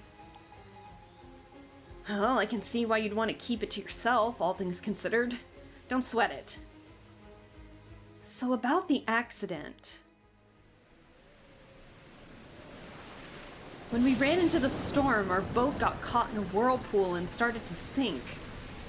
My parents gave me a life buoy and lowered me into the water. They were frantic, and I was too stunned to do anything but go along with what was happening. I can imagine. That must have been really scary. The waves were knocking me around, so it took everything I had just to hold on to the buoy. In the end, I just watched as the boat was swallowed by the water. I couldn't do anything else. There wasn't anything you could have done. It wasn't your fault, Yuza. But right after that, this huge wave came crashing down on me. And I got dragged down into the depths of the sea, life buoy and all. Huh? You got pulled under? But I thought... Yeah. Up until now, I thought I managed to miraculously stay afloat until I got rescued. But I remember now. I was pulled down underneath the waves. Interesting. I remember being caught in a current and tossed all about underwater. I couldn't breathe. I was so sure I was gonna die there. But then someone grabbed my hand. Wait, are you saying what I think you're saying? I was barely conscious by that point, so it's not like I saw them clearly or anything. But I'm certain someone was there with me. Someone who grabbed hold of me and pulled me to safety. And from what I remember... You're saying they were a mermaid? Exactly. So you were saved by a mermaid? I'm sure of it. And it looked exactly like what first comes to mind when you hear the word mermaid. A real mermaid, huh? But it was a really extreme situation, so it's entirely possible I was just seeing things. Which would mean I called you out here just to talk about... Which would mean I called you out here just to talk to you about some hallucination I had. And if that's the case... I'm going to be super embarrassed. Shut up! He's hilarious! I mean, you're standing here talking to me about it, right? So you must have gotten out of that situation somehow. And I can't imagine any normal person being able to stay afloat in a storm like that, let alone managing to save someone. Same. You'd have to be some sort of superhuman or something. Or not human at all. Man, who would have guessed there were mermaids here in Issa? If I really was saved by a mermaid, I owe them my life. I'd like to thank them in person, if possible. Makes sense. So that's why you're looking for them, huh? Well, if we manage to find them, I've got to thank them for saving you too. Huh. So, I was thinking of heading to where the disaster happened and diving there to see if I can find anything. Wait. Are you sure? You almost died there. I'll be fine. bitch! Hey, Jester. Hello. Happy Thursday. I hope you're well. Thank you so much for stopping by. We are playing the second installment of the PARANORMASIGHT series, and I am excited. I'll be fine. In fact, since I've never gone near there since the disaster happened, I was also thinking, I'd like to do something to honor my parents and your dad's memory. Yeah. I'd like to at least offer flowers, if nothing else. The others here have always kept their distance, but it's not like going there is forbidden or anything. Let's do it! Thanks, Azami. I owe you one. Heck yeah! Won $10 on a lottery ticket? Hell yeah! Hell yeah, Jester! It's always fun to get something on a lotto ticket. God, I love this music that's playing right now. Leads. But there's no guarantee the mermaid will still be around there, right? I'm thinking it'd be good to have more of a lead before we head out there.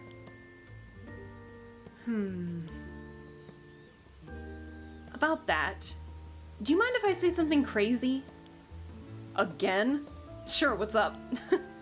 You remember my mom, right? Of course I remember Mrs. Mare. Oh, there she is! Well, she wasn't originally from Kamishima, but she met my dad when she moved here and ended up marrying him. But even to me, she never seemed to really fit in here. Well, I can't really disagree there. She never spoke to me much either. Some people even outright told me not to talk to her, you know? She said she was suspicious because we didn't know anything about her, stuff like that. I guess that's understandable. She didn't really involve herself in community activities and almost never participated in local events. I mean, you don't have to! Jesus! It felt like she was always keeping her distance from the other islanders somehow. 20 years here and she was still considered an outsider. I never knew how to bring it up with you, but I always kind of wondered. Was there some sort of reason for that? Not as far as I know. Maybe she was cursed. Dad and Gran never seemed to mind, so I figured that's how she was. But looking back at things now, it was pretty weird. Ah, Yuza's mother. Yuza Minakuchi's mother. Having gone missing in the Kamishima Southern Sea disaster 5 years ago, she was declared dead a year later after search parties found no sign of her. More than 20 years ago, Mare Somakawa arrived on Kamishima with no possessions to her name, expressing that she had taken a liking to the local environment and wanted to move out there. However, she remained tight-lipped about her background, only revealing that she was from a small town out in the mountains, and that she had had to leave her home for undisclosed reasons. And although her request to move to Kamishima was accepted, many islanders remained suspicious of her. After settling on the island, she showed an interest in the Ama lifestyle and eventually took it up after displaying a talent for freediving, with Tsuyu Minakuchi acting as her instructor. During this time, she grew close to Tosuke Minakuchi, Tsuyu's only son, and eventually married him a few years later. The two would go on to have a son of their own, whom they have named Yuza. Despite this, Mari was unable to fully shake the air of mystery that surrounded her, and many islanders continued to question whether her presence on the island might cause trouble down the line. Something of a free spirit, her nonconformist ways and somewhat naive personality meant that she was often absent from local activities, leading to further criticism from a portion of the population. Some also reported frequently spotting her wandering the island after she first moved there, seemingly looking for something or catching sight of her doing something on the shore in the middle of the night. I'm sorry, I'm not gonna lie. Her personality sounds exactly like Malleus Draconia from Twisted Wonderland. He is also kind of in the same boat of like that naivete, not being in, because he's like twisted off of Maleficent, who was like not invited to the party of Aurora's like birth and everything, and so that's why Maleficent like cursed Aurora and Sleeping Beauty and everything, and how the story works in the book. So he just like doesn't participate in events because he always forgets the dates and people forget to invite him. And so I don't know, and he also just takes walks in the middle of the night. I don't know, the minute I read all of that, I'm like, this sounds exactly like Malleus. I think that's really funny. I love it. I love it. Oh, sorry, I had to go off on that tangent. Fortunately, her mother-in-law, Suyu, was a person of no small influence on Kamishima, and no one dared to openly prosecute Mari under Suyu's watchful eye. The three generations lived peacefully under the same roof for more than 10 years until the Kamishima Southern Sea disaster tore them apart. Since her disappearance in the disaster 5 years prior, a growing number of people have accused her of somehow being responsible, citing her various instances of suspicious behavior as justification. Bro, what if she's the mermaid? What? Wouldn't it be hilarious if Mari pulled an H2O and she was a mermaid? That'd be fun. Well, I guess even though she was a bit of an I guess even I thought she was a bit of an oddball at times. You say that, but I think you're getting to be pretty similar to her. What? Really? Yep. What's that saying? Marching to the beat of your own drum? You're both like that. Really? I never realized.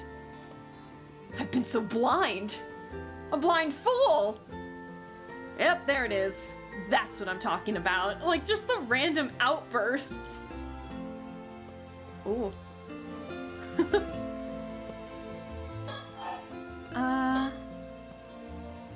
By the way, why'd you bring up your mom all of a sudden?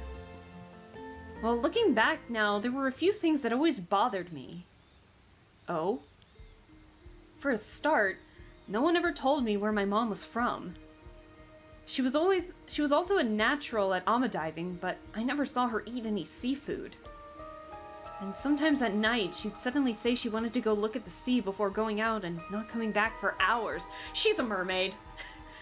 She's part mermaid. She's a mermaid. She's gotta be. Huh. I guess that is all pretty weird, yeah? That's not all.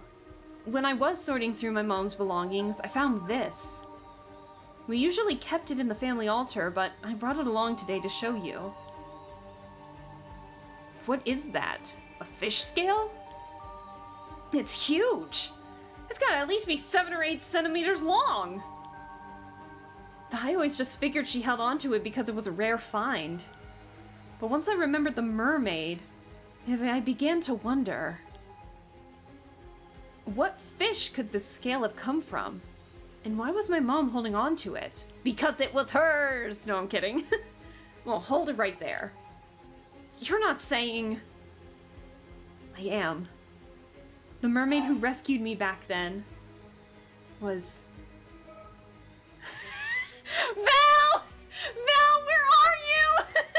We need your jokes to come back! You can't be serious! Yeah. Oh my god, Val has been making the you know who else is blah blah blah. My mom! There you are! Oh my god. You know know who else was a mermaid? My mom! I think it was my mom. I can't believe it. I can't believe it, Val. Oh my god.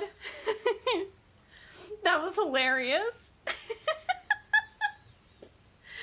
What do you think? I don't know. I don't know. It's pretty out there. Could that even be possible?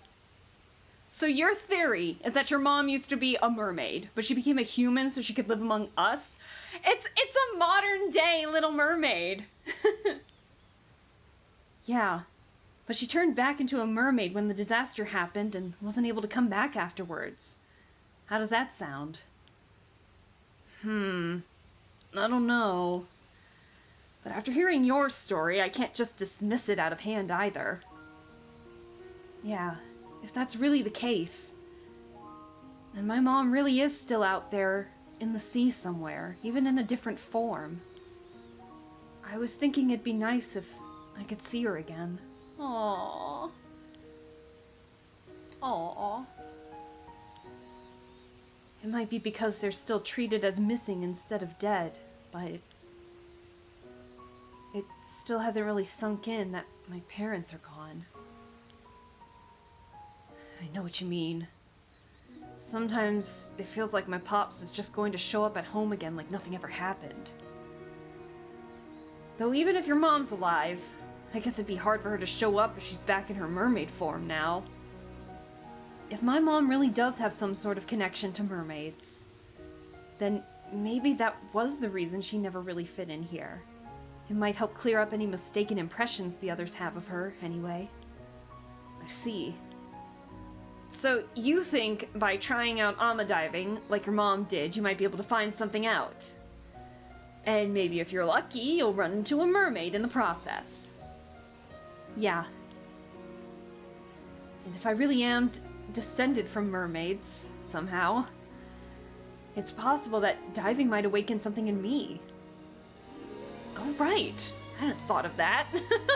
Oh yeah! My best friend's a mermaid. Ha. Sunk.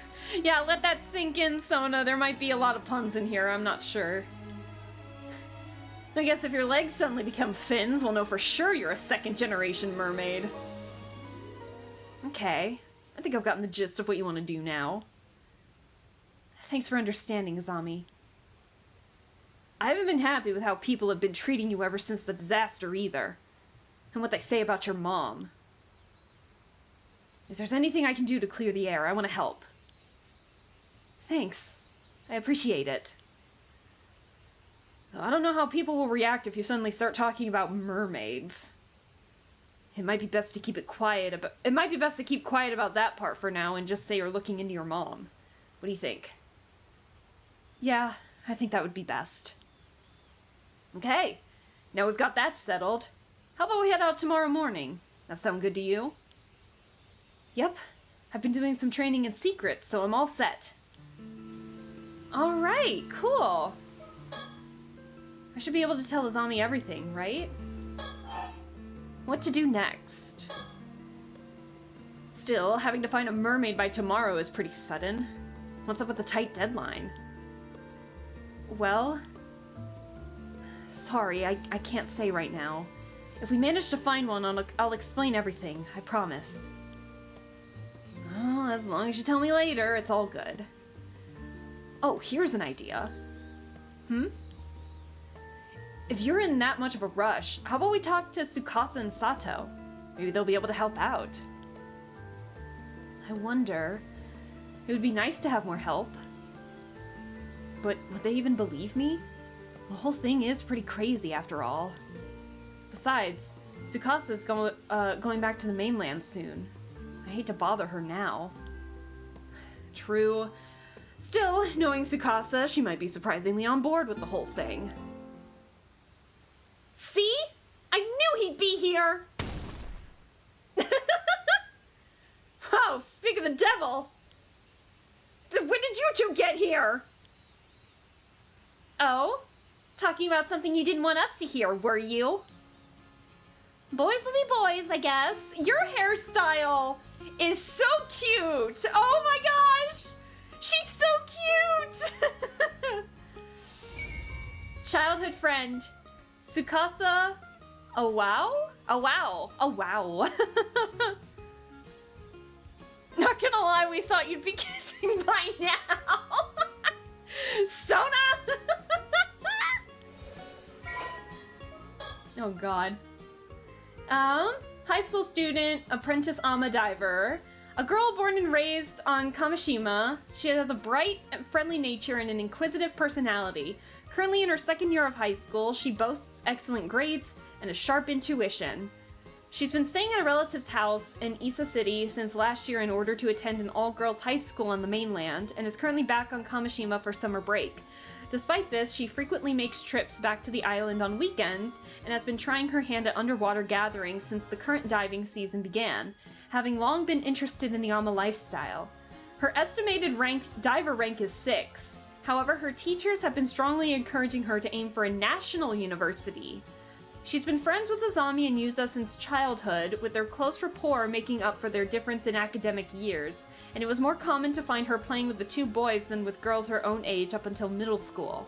However, since leaving the island to attend high school, she's grown more conscious of their age difference, and she has put some distance between herself and them. She's only like a year younger than Yuza. What, she's 17, he's 18? Like, interesting. Okay. Maybe it's because he's, like, graduated or something. I'm not sure. She hit it off immediately with Sato Shiranami, a girl who came to Kamishima to lodge with the Wakamuras a few months ago and was looking forward to showing her around the island and helping her adapt to life there whenever she returns home. 18 years ago, her still pregnant mother, Nagisa Awao, moved to Kamishima alone before giving birth to Tsukasa shortly afterwards. Tsukasa subsequently grew up in a single mother household. Although she used to occasionally ask her mother about her father, her questions were always evaded, so she has since stopped inquiring. However, the fact that her mother never seems to have any financial difficulty despite not working has led her to quietly suspect he might still be involved in some way. That child support, man. Hey, you got us all wrong. We weren't talking about anything like that. Yeah, you gotta hear me out, Tsukasa. I was powerless to resist. What the fuck? Interesting. Okay. Look at their faces. Sona, Mikasa is Tsukasa. Mikasa is Tsukasa? Shut up, that's hilarious. I refused at first, but Azami insisted, and... Oh? Tell me more. You might as well admit it, Yuza. And Sato, what's with the sudden keen interest? Enigmatic girl, Sato Shiranami. She's so cute. House guest. A mysterious girl currently lodging with Shinobu Wakamura, a local Kamishima magnate. Roughly 3 months ago, Sato suddenly arrived on Kamishima claiming that she was the child of a relative of the Wakamuras. She showed no sign of attending school or doing any sort of work, instead spending her days holed up in the Wakamura household, leading many islanders to wonder just who she is and what she's doing there. Mermaid.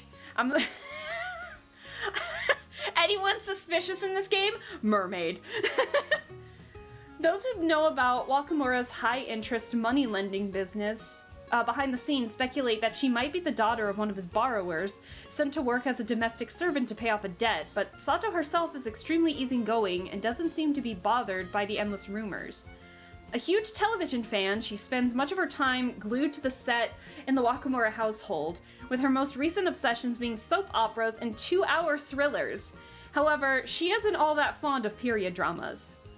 She's good friends with Tsukasa, who is close to her in age, and the two can often be seen enjoying themselves wandering the island together. Okay.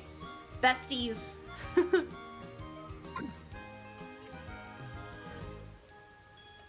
I need water. Jesus. Let's all just calm down, okay? It's not like that. We were having a perfectly normal conversation. Yeah, sure. Anyway. Hey, don't just brush me off! You're getting pretty worked up, Azami. Don't act all innocent! You're the one who caused this mess, you know! Sorry to interrupt your fun, but I really did have something to say. Folks are worried you haven't shown up to the association meeting, Azami. You should probably get going. Oh, damn, the meeting! It totally slipped my mind! Sorry, Yuza, I gotta go for now, but I'll get in touch later. No problem. Thanks for coming, even though you're so busy. There he goes. I guess we'll be on our way too. Sorry, but we've got some important business of our own to handle. We won't be able to help out with whatever you're up to. Recollection? Unlocked past recollection chapter for Sato. Advice. So you did hear what we were talking about? Only the part where my name came up. I didn't want to be nosy, though. I see. Well, thanks for coming all the way out here to get Azami. I don't know what you guys are up to, but you've piqued my interest. Be sure to tell me all about it later, okay? Anyway, see you later! Come on, Sato. Roger. Interesting. Oh, one more thing. She's so cute! You better not forget about the day after tomorrow. Tell Azami he'd better remember too. She's got a little snaggle tooth. It's so cute. Sure, I'll tell him later. What's that?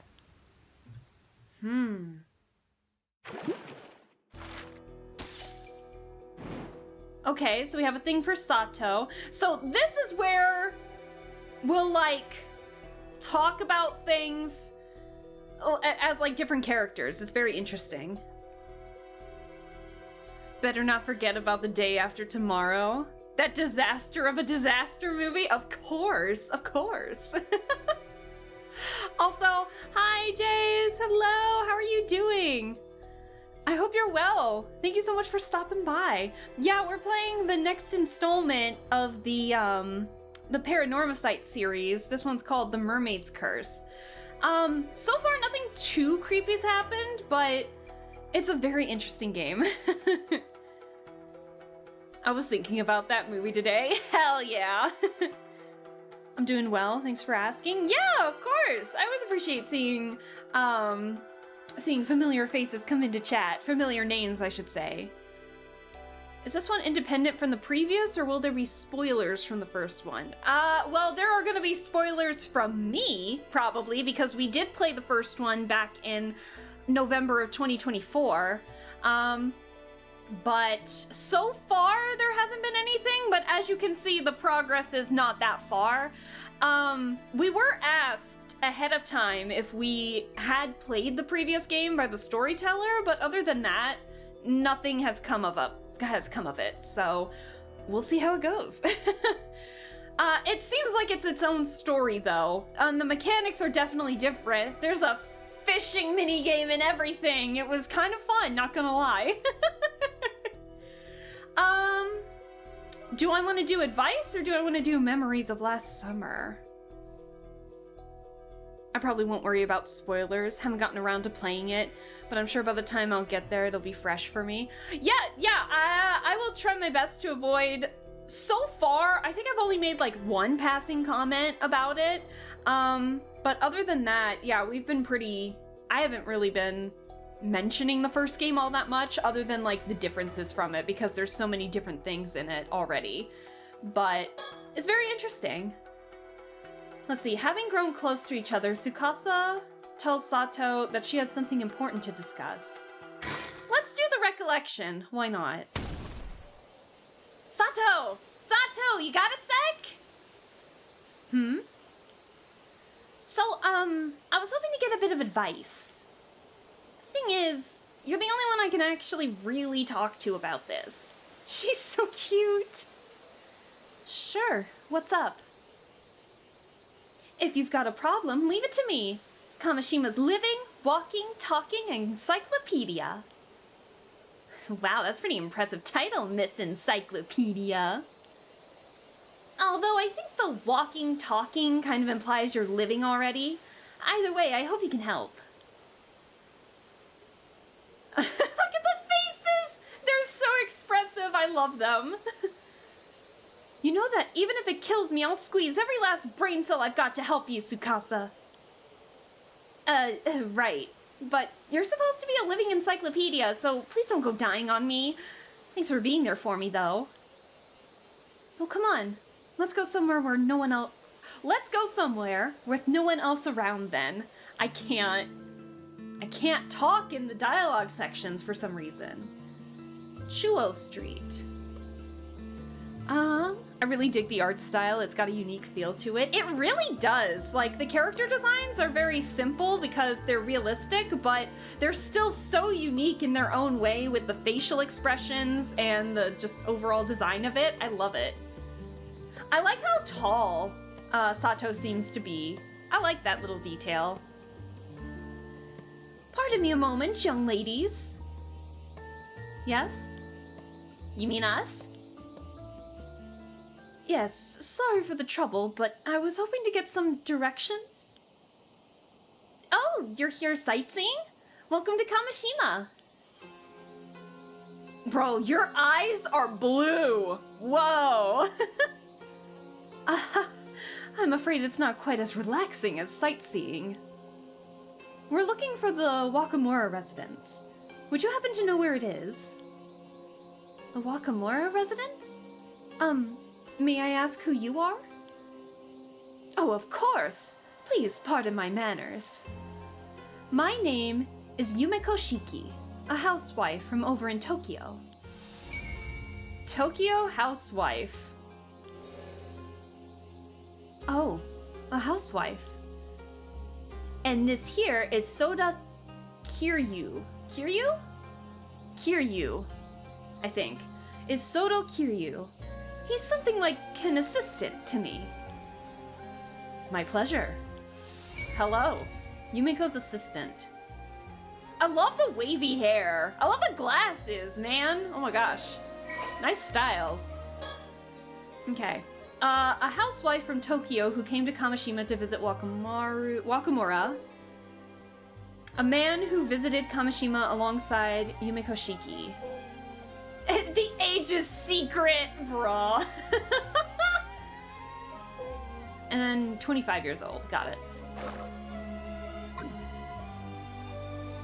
Oh, you must be guests for the old man.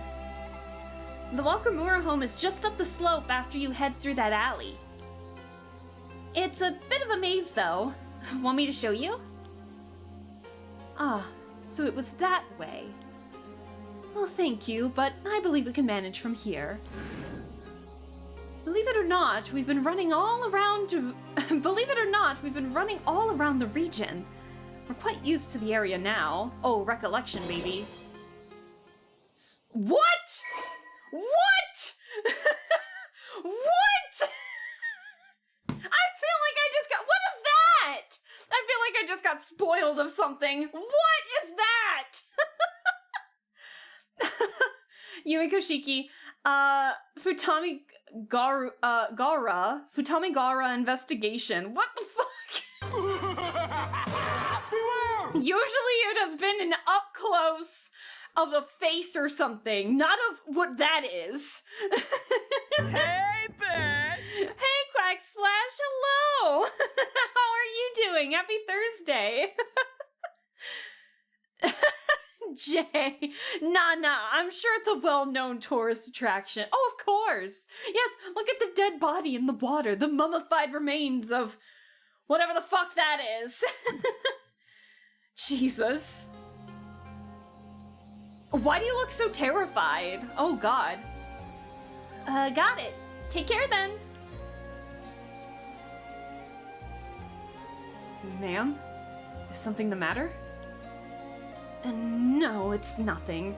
I'll tell you later. We'll be on our way, then. Sorry for stopping you.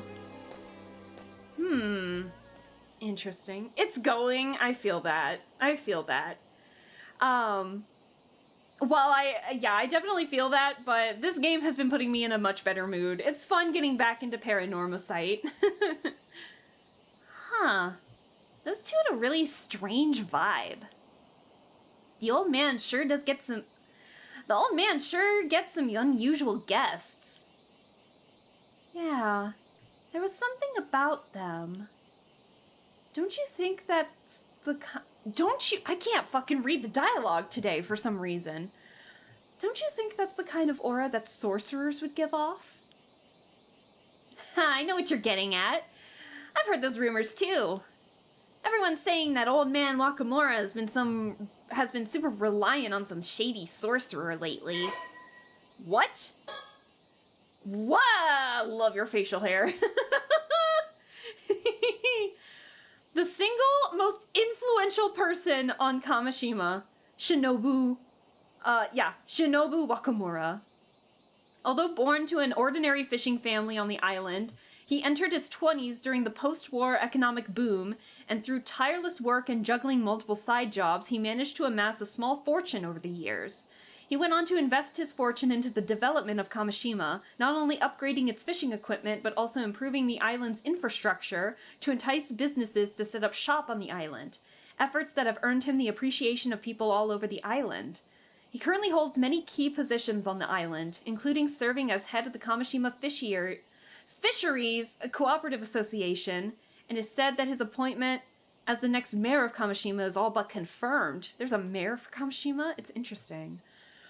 I mean, it is an island. It's its own separate thing. Why am I surprised that there's a mayor here?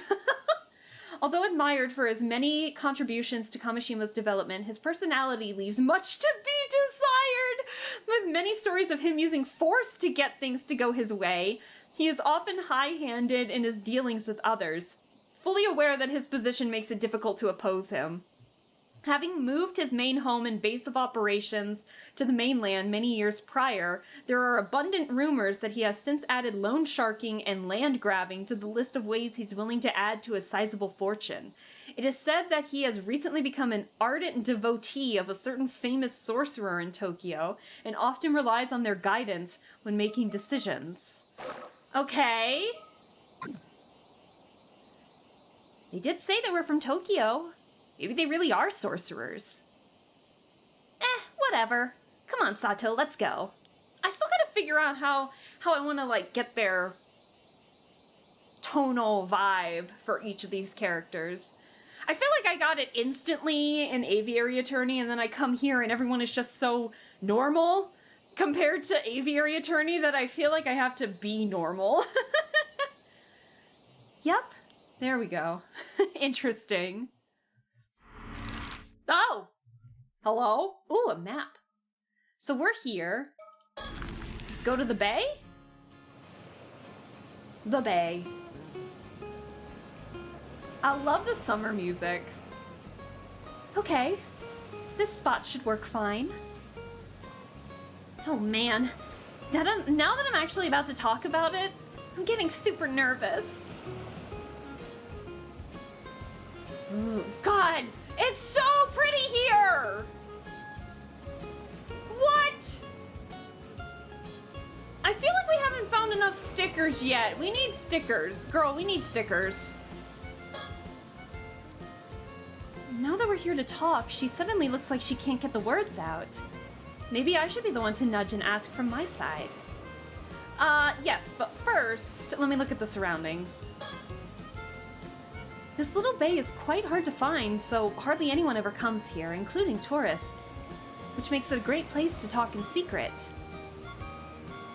What do you mean, Sparrowson's completely normal? You know, I am kind of leaning towards Sparrowson's tonal thing that I did in Aviary Attorney for Tsukasa, so we'll see how that continues. The sound of waves and cicadas surround us. It's your typical summer day. Yep, summer day it is. I need another Mockingbird sticker, right now. Dude, the music has been so good in this so far. That tracks. In a sense, cartoons are easier to get a feel for, since their whole design really informs their bearing and disposition. Birds too kind of have their own identifiable feel to them. A little bit. I mean, people do too. But you know what I mean. She actually looks like she's kind of embarrassed. I'm worried for her, but I have to say she also looks kind of cute like this. Aww. I'm worried for her. Okay, let's talk. Alrighty, you said that you wanted some advice, so let's hear it. How can I help you, Miss Tsukasa? Well, I do want your advice, but I'm not really sure where to start. Wow, I guess this really isn't an easy topic for her. Well, in that case, let me start her off with another topic to loosen her up. I mean, she is interested in TV shows. The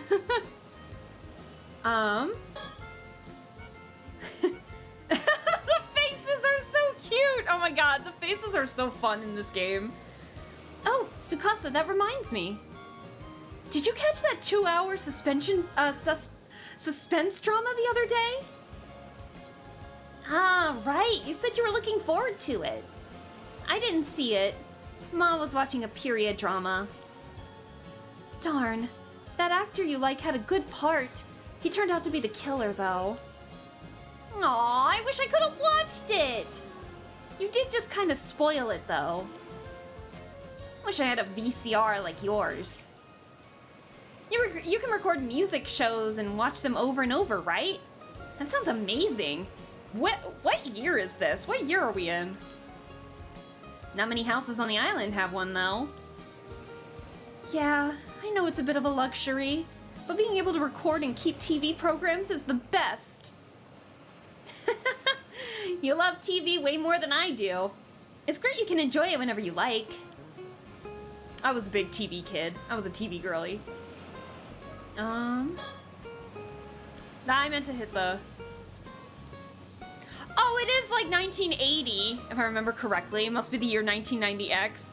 The year 20XX. Actually, no, I think it is. It's like 1980X, I believe. Hold on. I think. Hold on. I feel like we have less of these than normal. But I mean, this is still a lot, but I feel like we have less than normal.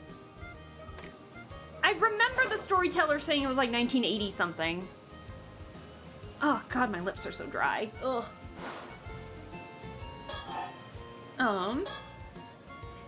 You really can't get enough of your TV. Huh? You think I watch too much? How much did you watch this summer? Well... I guess I'm pretty much always watching whenever I'm home. Nice. You should thank old man Wakamura for letting you watch as much as you want. We're hardly ever allowed to watch TV at boarding school. Even at home, I'm always fighting over what to watch with Ma. Makes it damn hard for me to keep up with the conversations at school, you know? TV's just got too much influence on everyone. Can't blame them either. It's pretty fun. How long are we gonna talk about TV shows? Speaking of TV, I saw something on the morning news. Yeah? What happened? They said an Ama diver on the mainland went missing at sea. Ah, yeah, I saw that too. I hope they find her safe. Apparently they're still searching, but it goes to show how dangerous being an Ama diver is. Yeah, even I've had a couple of moments out there that have been way too close. When the catch is right in front of you, it's easy to think you can go a little bit further and end up pushing it just too far. I almost did that. I almost did that. Shut up, Tsukasa. Val, no. Val, no. No, Val, no. No, Val, no. Val. You know who else's lips are dry? My mom. I hate it. I hate that this is gonna happen. It's gonna happen every stream and I'm gonna enable it like a dummy. Oh boy. Sounds scary. Yeah, it is scary, Sato, I know. You be careful out there. Now that I think about it, a little while back, there was that story about old human bones found on the seabed, near Toba. Whoa, I never heard that one. That really happened? Oh, creepy. Maybe it was someone who went missing at sea. I just hope it isn't, like, a curse or anything. Yeah, the sea can be pretty scary. The old Ama grannies always told us, "We islanders live with the sea. Never forget how fearsome it can be." Oh my god, it rhymes. That's why the Ama divers wear charms and mind the property rights, right? Proper rights, right? Property rights. What am I reading? Yeah. Gratitude, manners, and restraint towards the sea are never to be forgotten. That's the first thing they teach you when you start diving. Interesting. God, I love how pretty it is here. Oh my gosh. I feel like we're missing a mockingbird sticker. I want a mockingbird sticker. How long are we gonna talk about TV shows? You know, Sato, compared to when you first arrived here on the island, you really brightened up. Might be thanks to all the TV. Oh? Was I really that gloomy before? Yeah. Up until about a month ago, it felt like there was a little cloud hanging over you whenever we spoke. It was like you were kind of depressed all the time. Like nothing in the world really mattered to you. She's so embarrassed! Look at her blushing! Ooh, so that's how I came off. Sorry for being such a downer. Yeah, you didn't crack jokes like you do now either. But this you? Way better. Having fun stuff going on really brought you to life. Makes sense. I'll try to keep up the positivity. Whoops.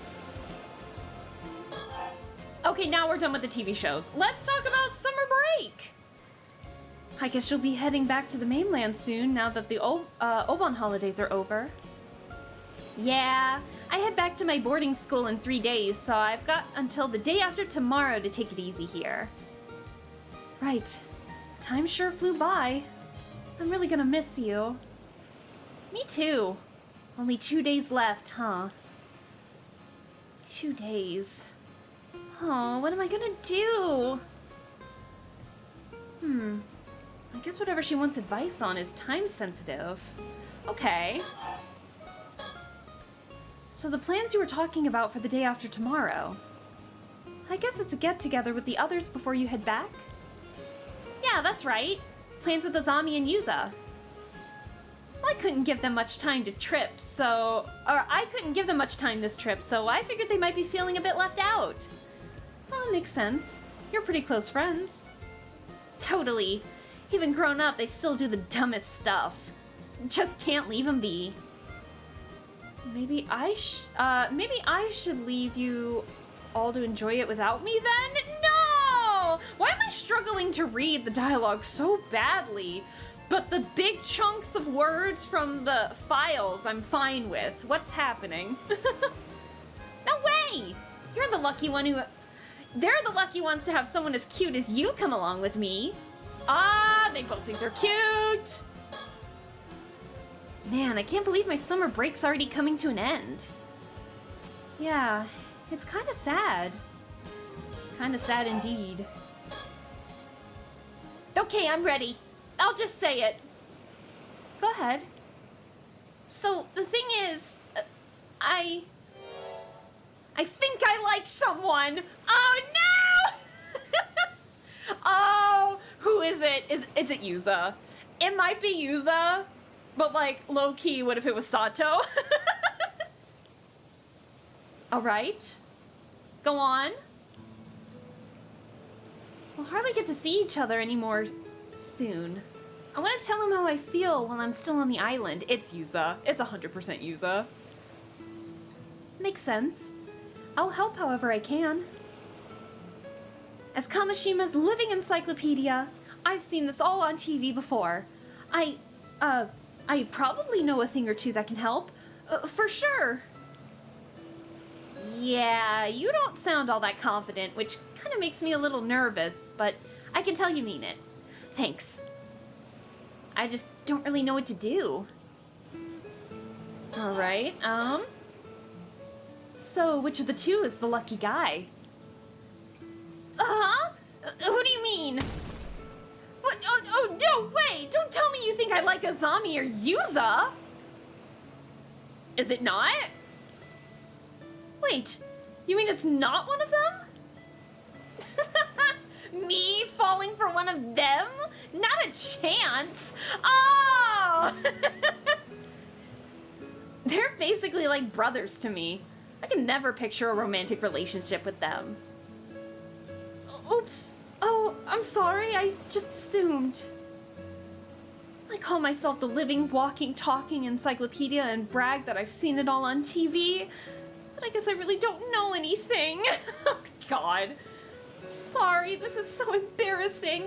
I'm gonna go die now. Whoa, don't sweat it. Really, no dying. No dying. Bad Sato, no dying. Who is it then? But then, who is it? No point dragging it out, so I'll just tell you. Oh my God, the face in the distance, the face in the clouds. Oh, she's blushing so hard. It's Shotaro. Ah, Mr. Wakamura's son? I see. He's sincere, smart, and pretty handsome. I can see why you'd like him. Right?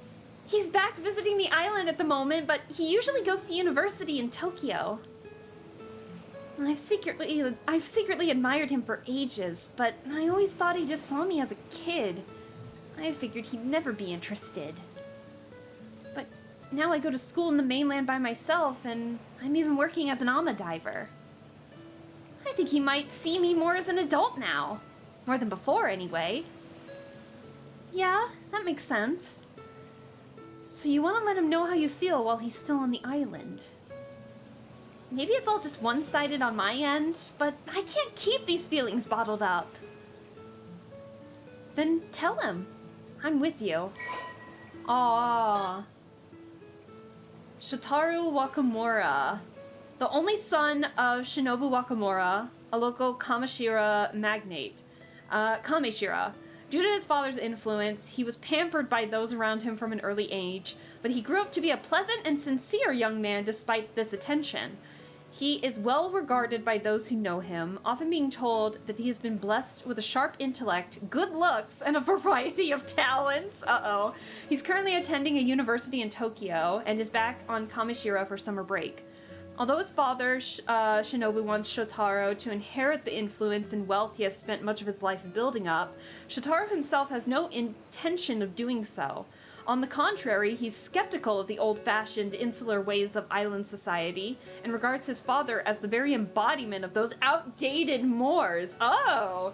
Viewing him with utter disgust for his overbearing, vulgar tendencies and superstitious beliefs. Oh! Tension.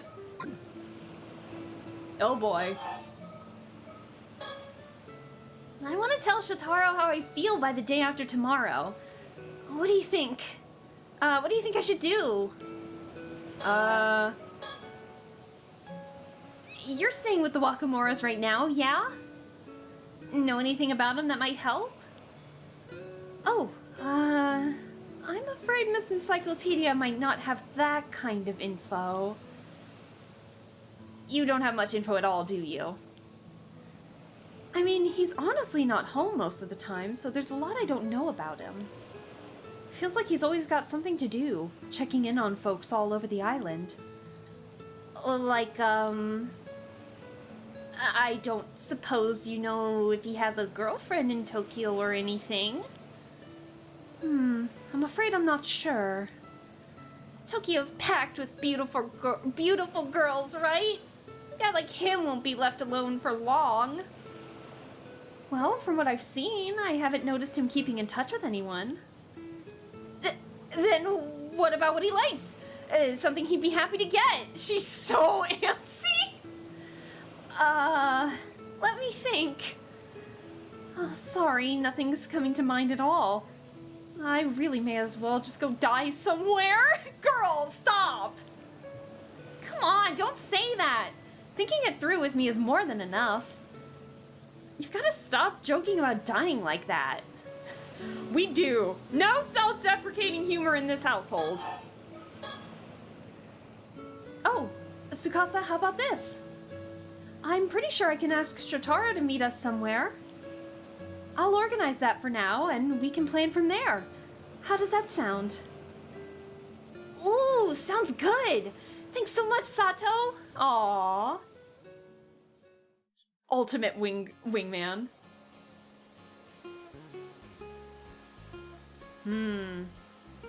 So... we kicked around ideas the whole way back, but in the end, writing a love letter and handing it to him is the best call. That's the plan, yeah? Yep. Since way back when, the tried and true way has always been a love letter. A classic method. I like it. You're heading out to dive tomorrow morning, right? Yeah, weather's looking good. Alrighty, then I'll ask him to come to the bay at a little afternoon. That work for you? Yeah! I just need to have the letter ready by tomorrow. Hey, can you look it over before I give it to him? Of course. I'll fix it up, even if it kills me. Thanks. I'll write it, even if it kills me too.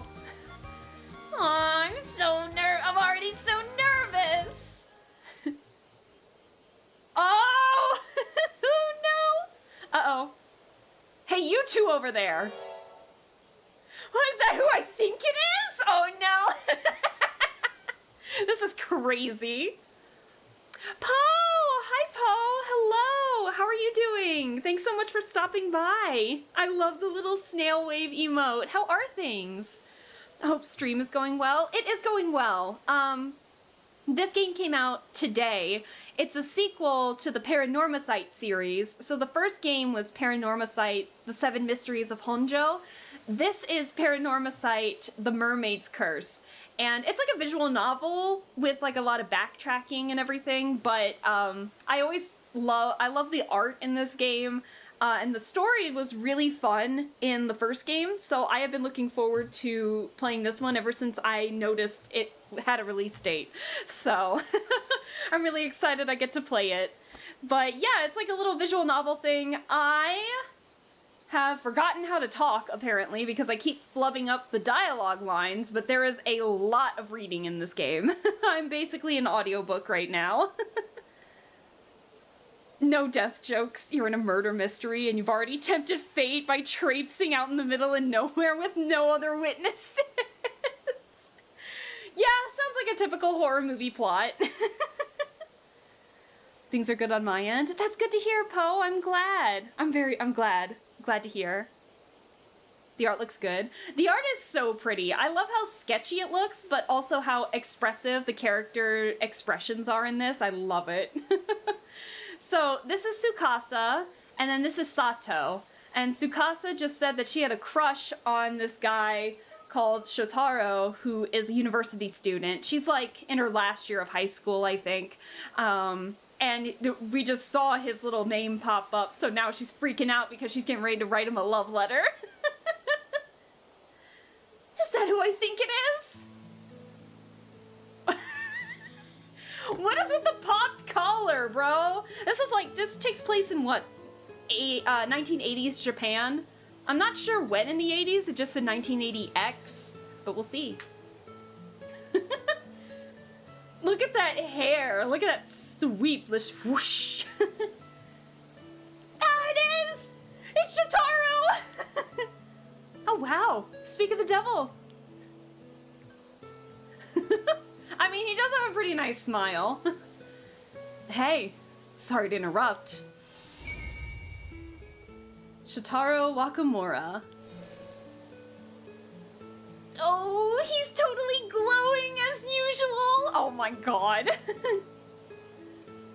Is something wrong? She's frozen in awe. I love it. Have you seen Azami? He didn't show up to today's association meeting. Oh, I see. I haven't seen him today. I think I know where he is. I can go get him. Oh, you do? Knew I could count on you, Tsukasa.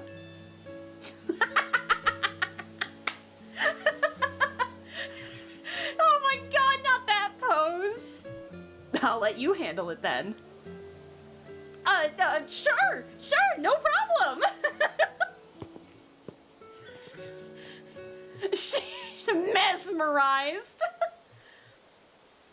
Oh man, he called me by my name. I'm so fired up right now. Let's do this. Oh my gosh. Sato looks like Aubrey Plaza's character on Parks and Rec. Maybe less somber though. Oh my god, you're kind of right though, actually. Wait, were you right? Oh my god. Yeah, let's.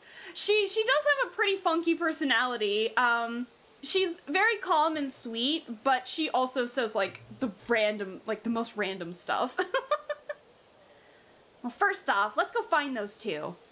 Bet they're up at the Kantakisha ruins. Let's go, Sato. What was the old man jump scare, Val? Right behind you. All right, so that's the end. This has to be the end of this memory. It is. So how this game works is a branching storyline where we can look at recollections of past memories to then do stuff in the future. So we're starting to look at all the past memories to then make our way to what's happening currently. So there's a Yumeko Shiki one too. This one I am the most curious about because what is that?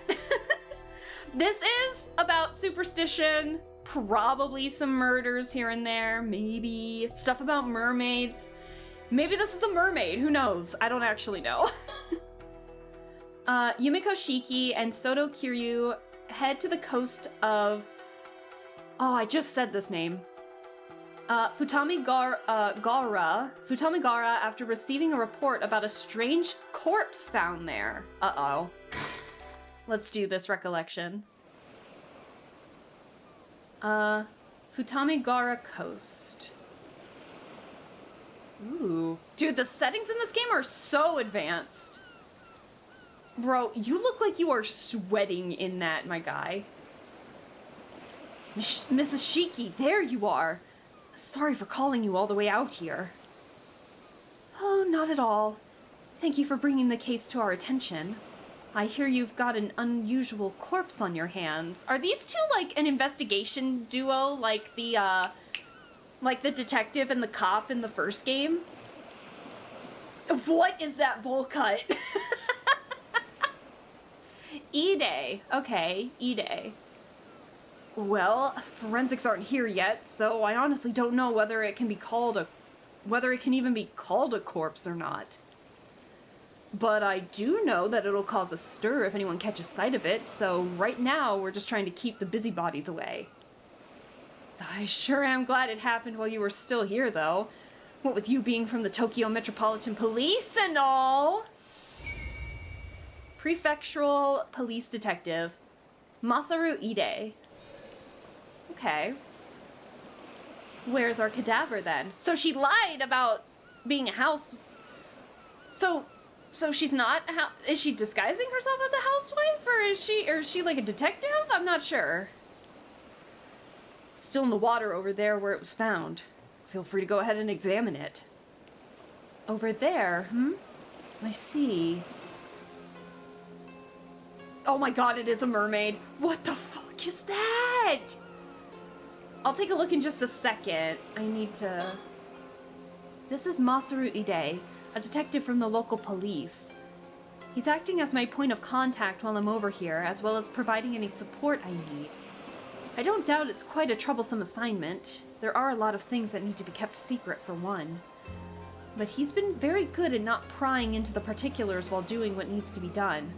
occasional grumbling notwithstanding. Given what this case has ended up involving, though, those particulars may not end up remaining undisclosed for much longer. Okay. So this is what I mean by walls of text. So... I do read these because it actually, like, brings up a lot of lore. So this is what I mean by audiobook time.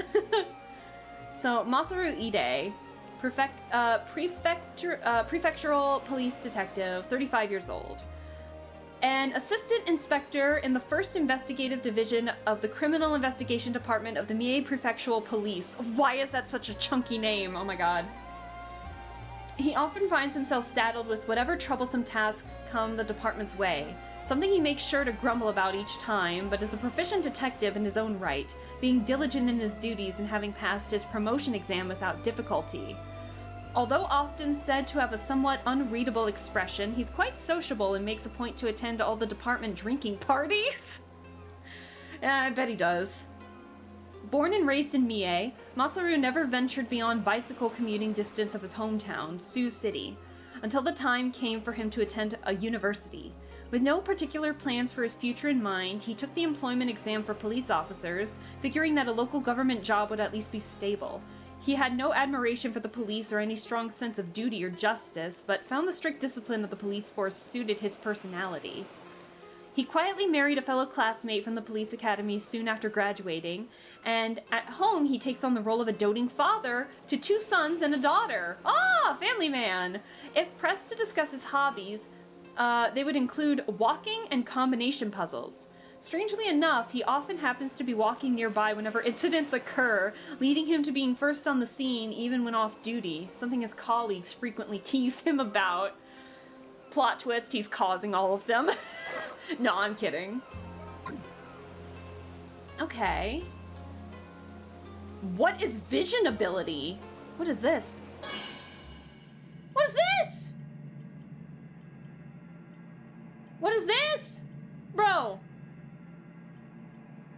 What is that? That's weird. Okay. So we are some kind of mystic something. This is Futamigara, the coastline just northeast of Ise City. It's a pretty popular location for tourists, and there are several beaches nearby as well, so a bunch of people are milling about. It certainly is an impressive sight. It's too bad we couldn't come here as simple tourists. Let me see. The stretch of coastline along Futami Town. There it is.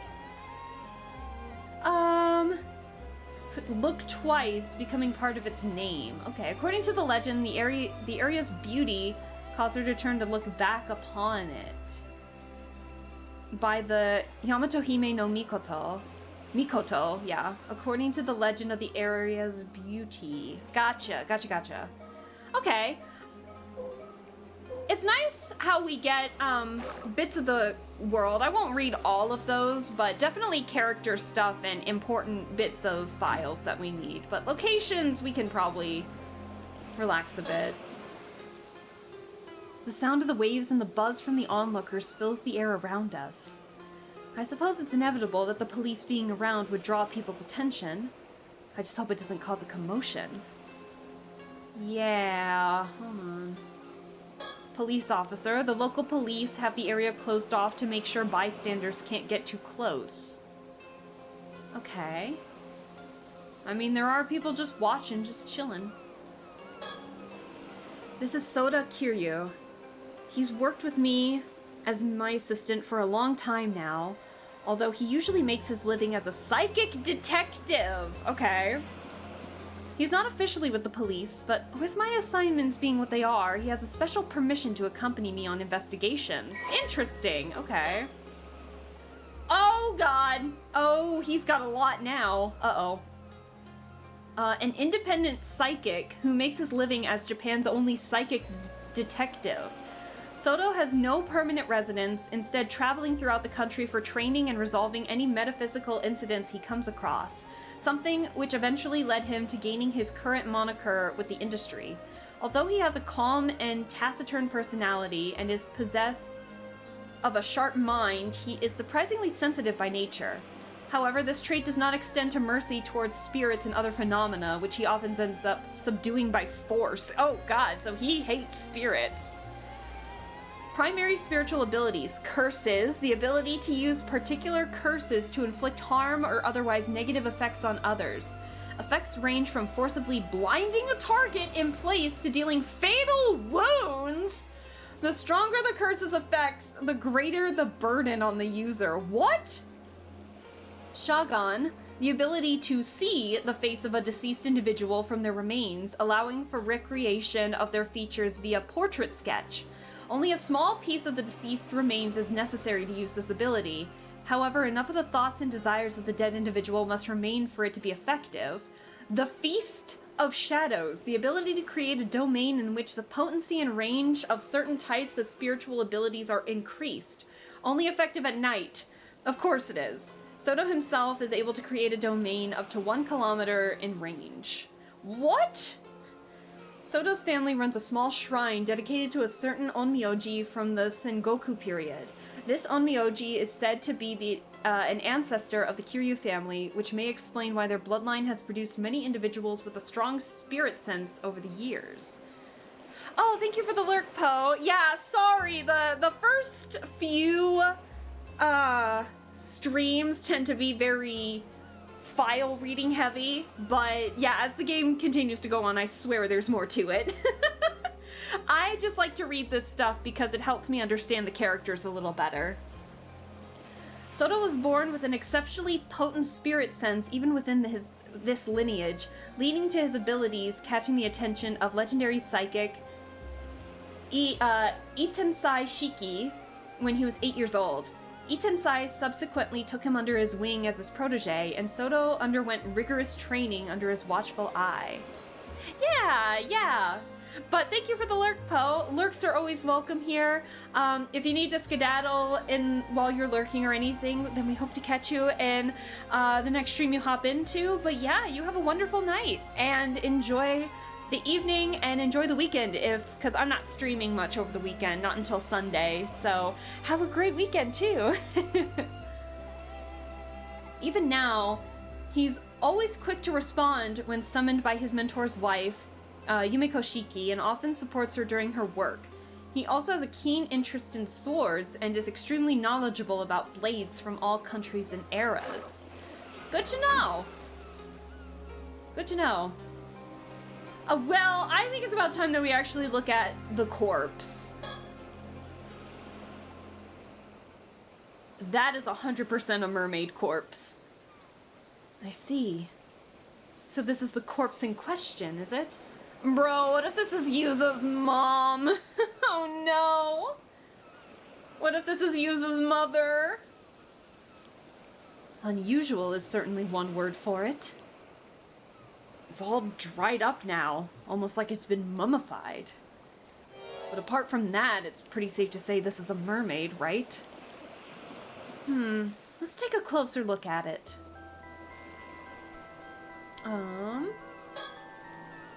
As you can see, there's no doubt it has a human head. That's the main reason we went ahead with treating it as a corpse.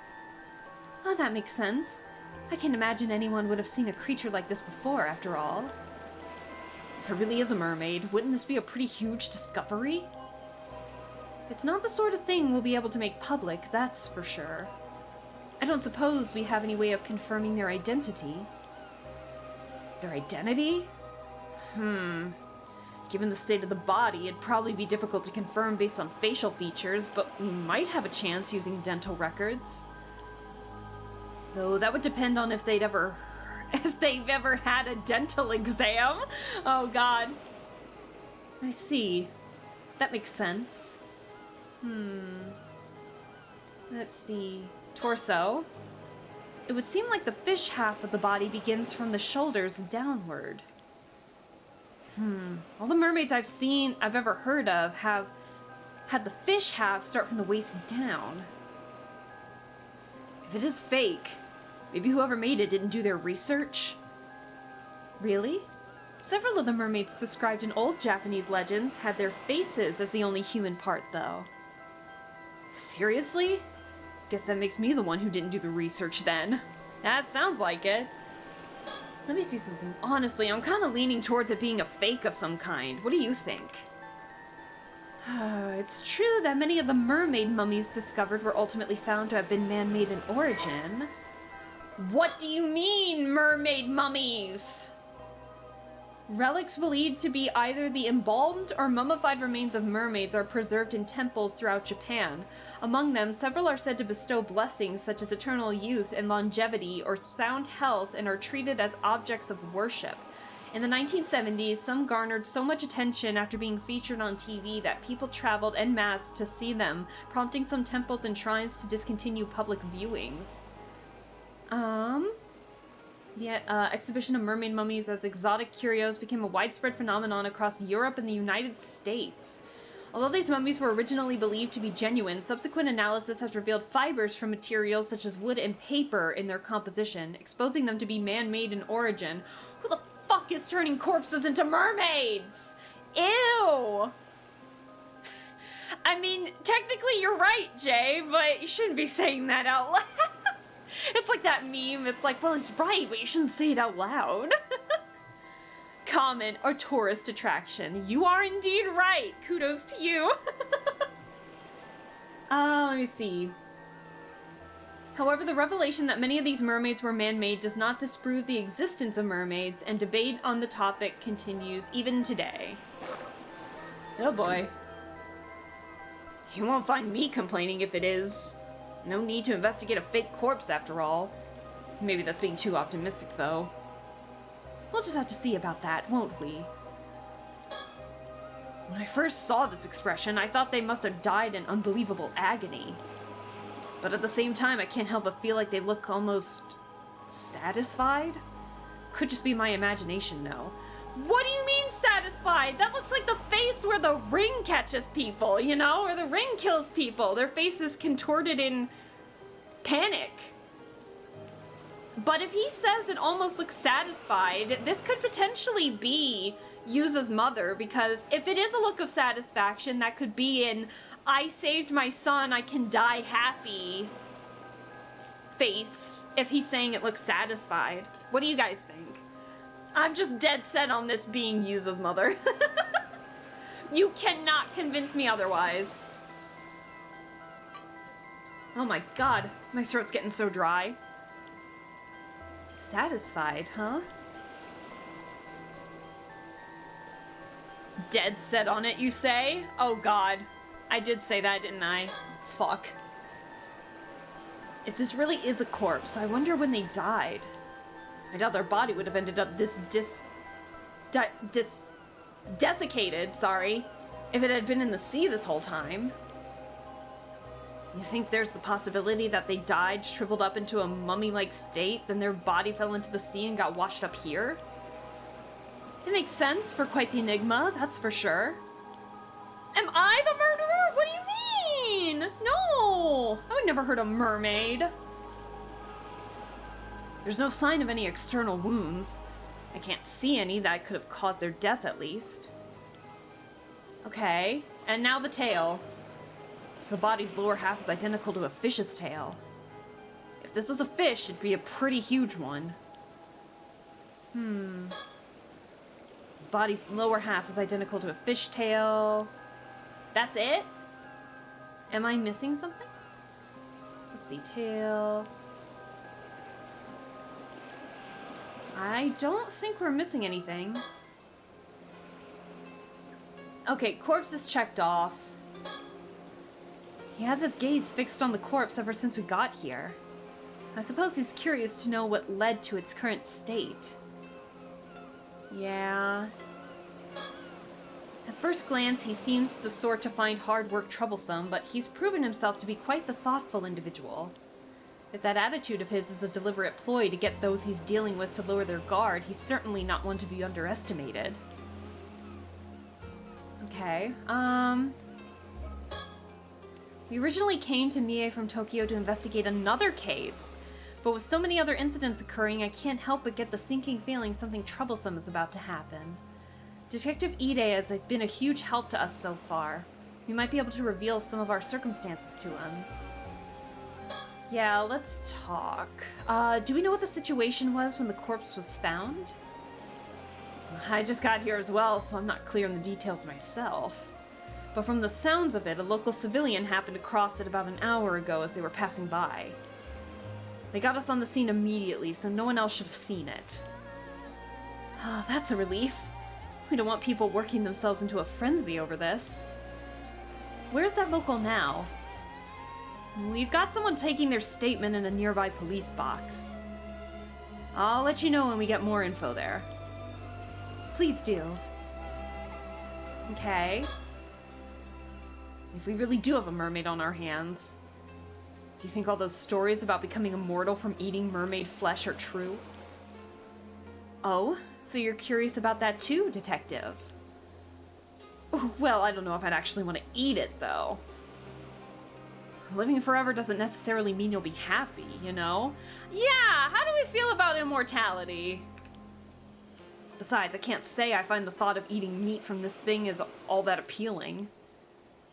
I see. I suppose that's a natural response. But there are plenty of people who would be interested in getting their hands on this corpse for that exact reason. I can see that. We might even have people fighting over it if it gets out. All the more reason to try and keep it hidden. Sure is a troublesome thing we got on our hands here. Yeah, it seems like it. What about you, Soto? Well, I think we have a decent grasp of the situation now. What's your opinion, Soto? First of all, based on the state of the corpse, I think it's safe to say it's another case of the curse of the Forsaken Fish. Some of the residual curse energy is still lingering around the body. Curse of the Forsaken Fish? Just as expected, then. I suppose that's no surprise. Huh? What was that just now? Look at his face! We'll try to explain our understanding of the case so far, Detective. I realize some of it might sound a bit absurd, but please bear with us. This corpse is neither fake, nor could it be called a mermaid. It's the remains of a human, once transformed into a fish as the result of a curse. Isn't there a Chilla's Art game that just came out recently that has this exact same theme about humans turning into fishes because of curses? Am I going crazy? Or didn't the Chilla's Art game just come out with this exact premise? Man, what is with all the fish motifs this year? What? A former human? And a curse, too? It's pretty hard to know what to say to that. One thing's for sure, I'm not gonna fly in the case report by itself. Mind explaining it a bit more for me? Of course. Let's start with an explanation of our circumstances, then. What is this vision ability? I don't know. Huh. Am I supposed to be seeing something? My mouse just disappeared. Interesting. Oh! What is that? Oh my god, it's another sticker! It's another mockingbird! Yay! Oh my god. Oh my god. Who is this? The Turninator! Ah! The Turninator. It sounds like a Doofenshmirtz thing, like, you're just in time to witness my new invention, the Turtonator. Oh my god, he's dive bombing, I love it. I love this. Fantastic. This vision ability is going to be fantastic. I'll let you handle the explanations, ma'am. Of course. Leave it to me. In return, I'll be counting on you to handle the report. Confound it. Confound it? Who says that in this day and age?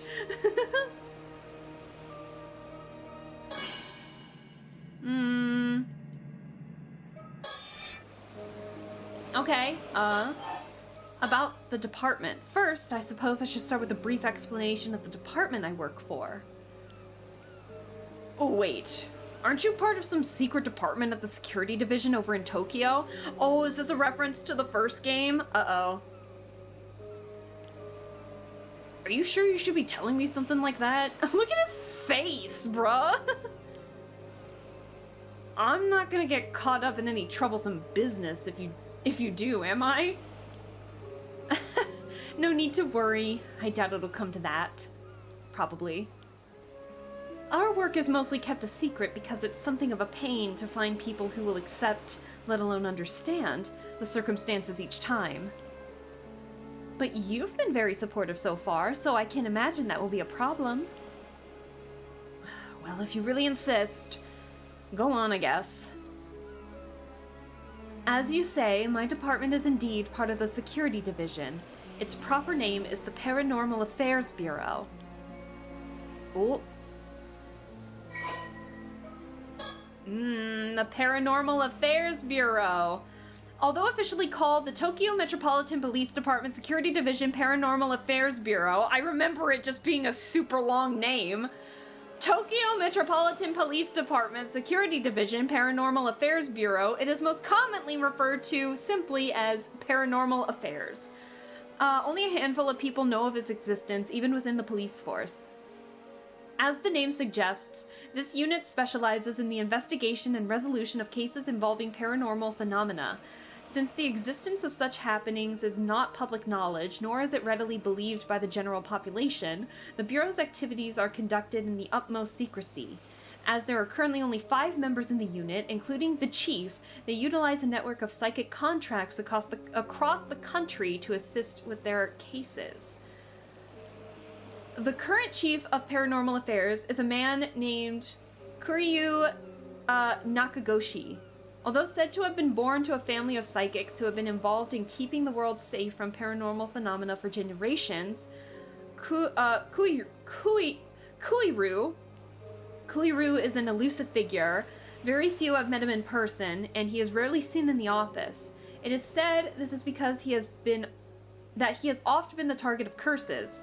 However, some theorize that it is in fact because Kuryu is not actually a flesh and bone human, with some going as far as to question whether he really exists. Oh god. His seat in his office is usually occupied by his familiar, a Nue, a legendary creature found in Japanese folklore. The Nue resembles an ordinary white thrush and acts as Kuryu's messenger, leading to bizarre scenes of police officers earnestly reporting their findings to a bird. The term Nakagoshi case serves as code name used to refer to cases under investigation by Paranormal Affairs. Gotcha. Jeez, the Paranormal Affairs Bureau, huh?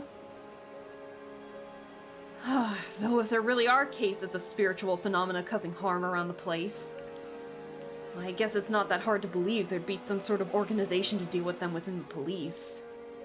Precisely. I'm glad you're so quick on the uptake. Well, after seeing that corpse over there's not much else I can do but believe it, you know? Or does that mean you have spirit sense? Or some other sort of psychic powers? Not to any notable degree, I'm afraid. As I mentioned, I'm primarily a housewife. If you ask me, I would rather sort this out and get back home to my husband as soon as possible. Oh, right. Soto here was my husband's protege when he used to work as a psychic, though. He helps me out on any work I'm assigned to. I'm responsible for handling any spiritual work that comes up, yes. Spiritual work, huh? Hearing you say it like that, it's just another job, really makes me feel we're talking about another industry entirely. I love how he's hidden under the poncho. It's like, he's like swallowed up in the poncho. I love it. But if you really are just a housewife, Mrs. Shiki, why are you working for a special unit like that? I know it's none of my business, but if your husband is a psychic, wouldn't all this be more in his line of work? True. Personally, I'd also rather our roles were reversed. Oh my gosh.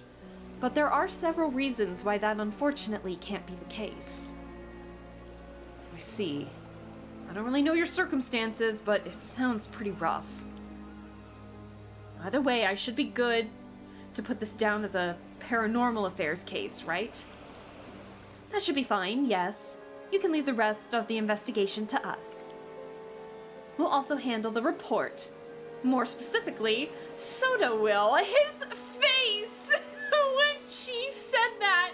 Bro does not like paperwork. Oh my god. he kind of looks like a frog when he looks like that a little bit. Really? Thanks, that's a great help. True horror. Papers. Paper filing. Not again. Okay. A woman who okay, so this is for Yumiko Shiki. A woman who balances her work as a housewife with her position as a full-time employee of the Paranormal Affairs Bureau, a secret department within the Tokyo Metropolitan Police. Although the very image of a refined lady in appearance, she has a surprisingly free-spirited personality and tends to find anything she has no interest in too bothersome to take seriously. Things that do catch her attention, on the other hand, often command all of it, and she will actively involve herself in looking into it. She utterly adores her husband, swooning in admiration whenever the topic turns to him. Aww. And she's also viewed with affection by her coworkers, who often call her ma'am. Out of the 5 current full-time members of the Paranormal Affairs Bureau, Yumiko alone lacks any particular metaphysical abilities despite possessing a meager degree of spirit sense. Even though she was chosen to be part of the Bureau's elite unit for very particular reasons known only to a handful of people close to her. There was once one other member of the Bureau who had no paranormal powers to speak of, veteran police detective Tetsuo Tsutsumi, and the two occasionally worked on investigations together. When dispatched on assignments now, she always pairs up with freelance psychic detective Sodo Kiryu, leaving all paranormal-related procedures and often her much despised paperwork to him. Yumiko's husband is also a psychic by the name of Itensai Shiki, and Sodo is his cherished protege. Interesting. More files. Oh god. Oh god. Oh god. Do we need to read this? Spiritual phenomena. Harmful spiritual phenomena that causes unwanted effects by interfering with nature or tampering with the human body or mind are called curses. That's pretty understandable. The more powerful the curse, the more stringent the conditions that are required to use it.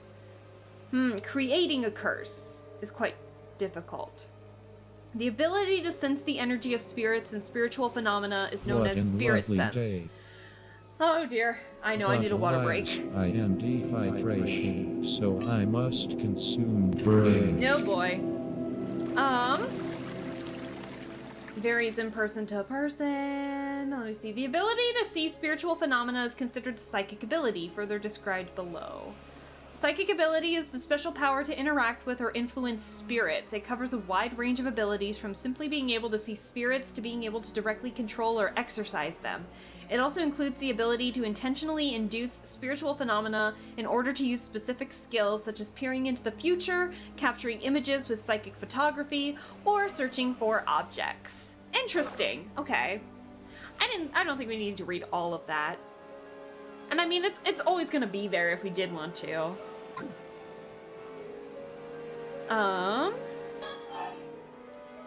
Let's see.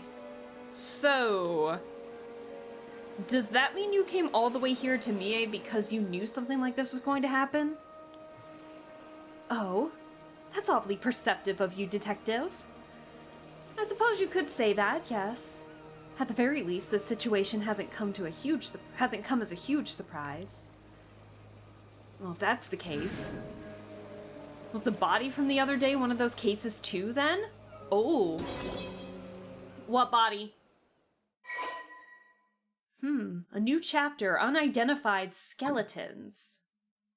Okay. It was indeed, yes. Seriously? That does sound like a pain to deal with. I bet our chief knew all about this when he assigned me the case. If it lessens the burden, you've been a great help to us so far, Detective. I don't mind occult stuff, so I've been asking all these questions out of curiosity. But it's probably best I don't get too involved in all this paranormal business, right? You must have a good reason for keeping it under wraps, after all. Probably. I think that would be wise, yes. Okay. Talk about curses. Still, I never would have thought that there was a curse out there that can turn people into fish.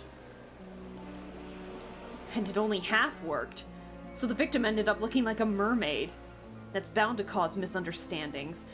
I mean, I'm still inclined to believe that this is Yuza's mother. So maybe she was cursed to turn into a fish. The curse is originally meant to turn a person's whole body into that of a fish, you see. But the victim died before the transformation was complete, so it stopped before it could reach that point. The vast majority of the mermaids discovered over the years are either man-made fakes or victims of the same curse. I see. To be honest, part of me was kind of excited when I first saw what it looked like. I thought that it might mean that... At first, I thought it might mean there are really mermaids out there, you know? Exactly like the ones you hear about in stories. I'm afraid we can neither confirm nor deny things there. Oh. I get what you were asking about the corpse's identity now. It's because you realize they used to be human, right? That's right. Very recently, too. The transformation likely happened yesterday, or even earlier today. What? That recently? Someone could really end up in a state like this after just a day? His faces are cracking me up. Look at him. They certainly could. Seriously? These curses sure are scary. I'll get forensics to take a look when they get here then. Please do. The investigator in question has worked on paranormal affairs cases before, so they shouldn't need any explanation. Right. The case from yesterday. Great, that should save us some effort then. Okay. Curses. Cursed one day, a mummified corpse the next. Sure, it's a scary world we live in. Spirit sense. You know, I sometimes find myself wondering if I have a bit of spirit sense as well. There have been times I've caught sight of strange things when walking down a road at night. And when I looked into it later, I found the place I'd walked by had been the site of an accident or the like. Oh? That might be the real deal then. It's definitely a possibility. I would advise not going too close to anything you see of that nature. It becomes easier for them to target you if they realize you're aware of them, you see. Oh, jeez, what would happen then? I guess I'd end up possessed or something? There is that danger, yes. In the event you are possessed. You may find yourself afflicted by headaches, muscle stiffness, and hallucinations. Memory problems and impaired thinking are also not unheard of. Ugh, headaches and muscle stiffness definitely ring a bell. I sure hope this isn't the work of some spirit. Do people have their personalities taken over when possessed too? It may be possible with spirits who had a very close relationship to their target, such as if they were siblings or were parent and child. But you almost never hear about people being taken over completely. The negative effects I just mentioned are primarily caused by the two parties not being in sync. That's good to know. I think. Even if a spirit were able to successfully possess someone, it would only be able to pressure them to behave in ways that wouldn't be unusual for the individual in question. I see. But in that case, there's no way of knowing whether you're behaving that way of your own will or not, right? Exactly. Hence the prevalence of cases where people don't even realize they're possessed. Huh. So that's how things work there. As far as I know, I haven't been having any problems like that. Though I think I should be fine. Ma'am. What is it? Perhaps I could use my Shogun ability to see if it produces any results? Yeah! We read that! He can identify the face of the deceased. Ah, that's an excellent idea. I almost forgot we had such a handy trick up our sleeve. Shogun? What does that do? Patience, detective. You'll see soon enough. Right.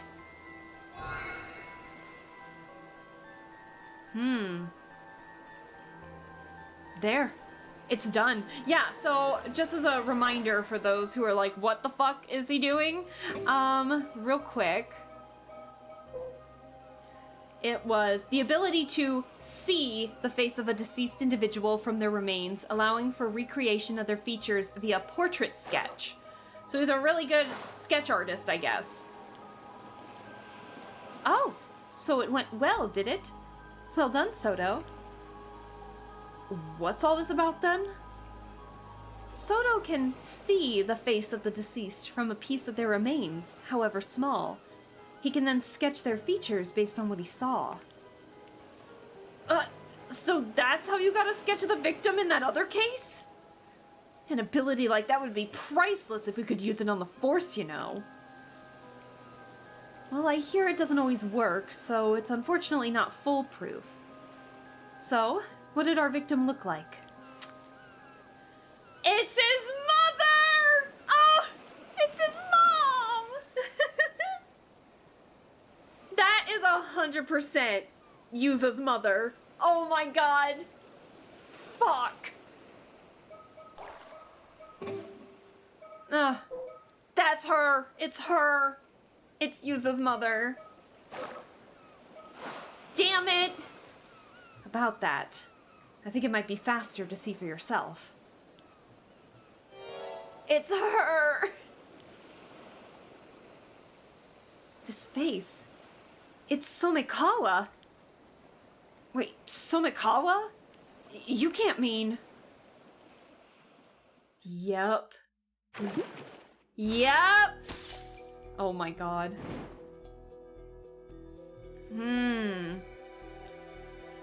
How are we doing on time? We're already 3 hours in. It does not feel like we're 3 hours in.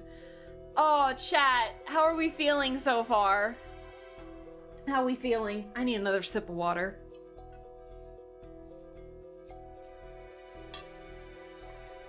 Oh, why did I almost put my drink there? Oh, I am already getting invested. This is exciting. Oh my gosh. Give me a second.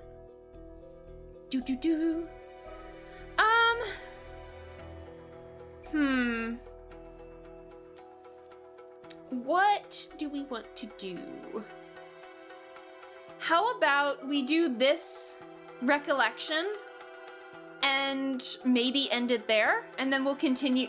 Oh, you can zoom in? You can zoom in? Interesting. How about we do this recollection, see how long it is, and then, do this part maybe next time?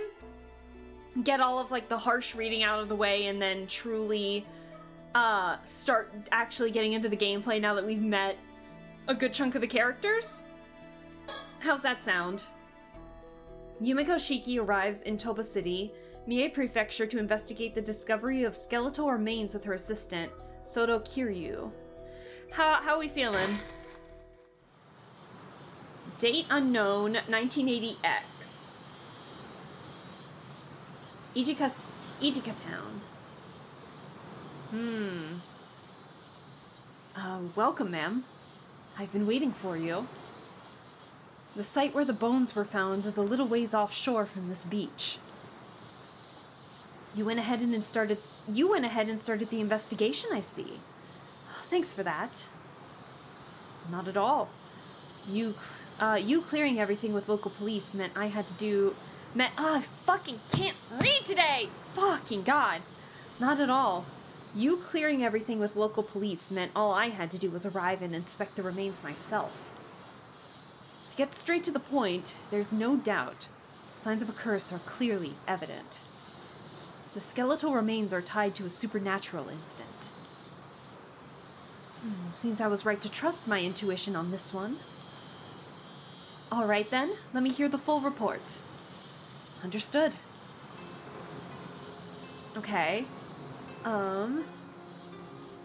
Before I do, though, we must see if there is another mockingbird somewhere.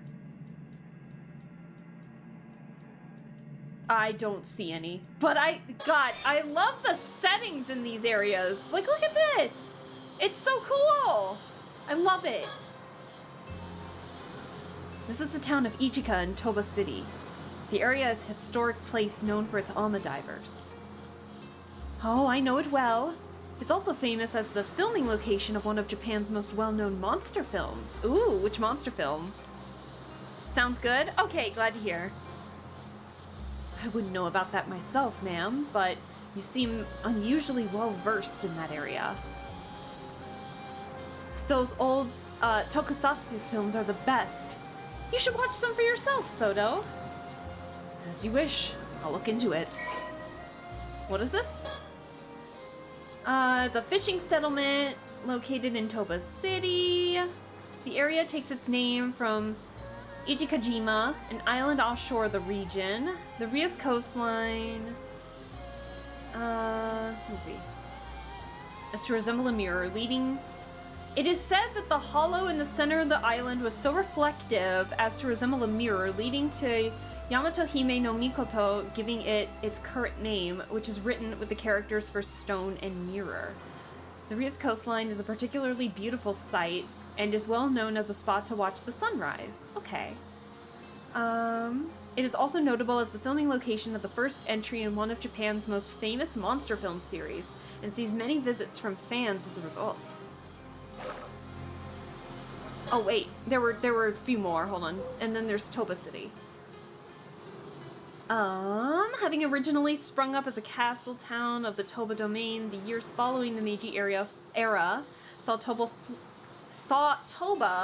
flourish as the center of Shima region. Okay. Interesting.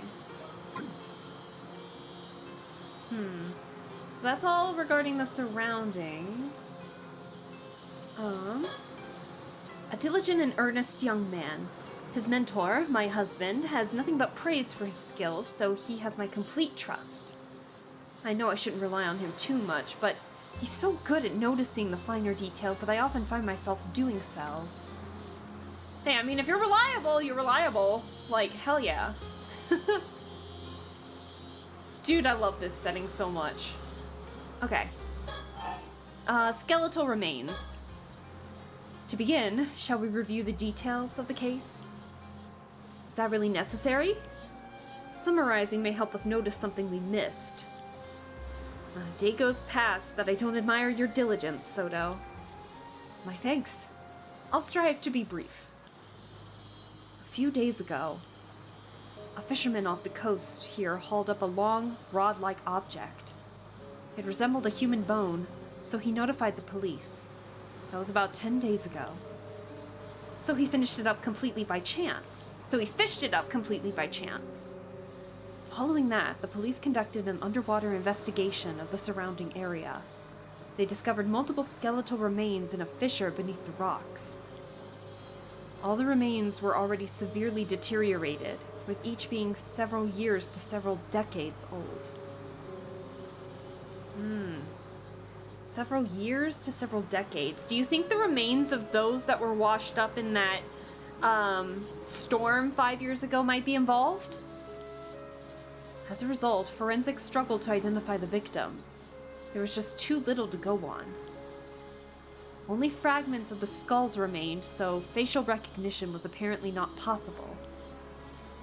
Hardly surprising in such a state. Still, with your ability, we hardly need facial reconstruction, do we? Indeed. I'll report my discovery shortly. Okay. You know, one possibility comes to mind. Will you humor me? Please, go ahead. I wonder if those skeletal remains could be the victims of the Kamishima Southern Sea disaster from 5 years ago. That's what I was saying! Regrettably, that is not the case. What? Okay. Huh? Interesting. Interesting. Oh, darn it. Please don't sound so defeated. Forensics confirmed 5 bodies in total. But they said that each had decomposed over a different length of time. Oh, meaning they didn't all die at the same time. Correct. The most recent appears to date back 6 years. The others go back some 10 years before that, and another 10 years, and another 10, and so on. So roughly 1 body every 10 years. Indeed. I imagine that any older remains may have simply decayed entirely. Which means someone's been using that fissure as a place to dump corpses for decades? She looks so pissed off.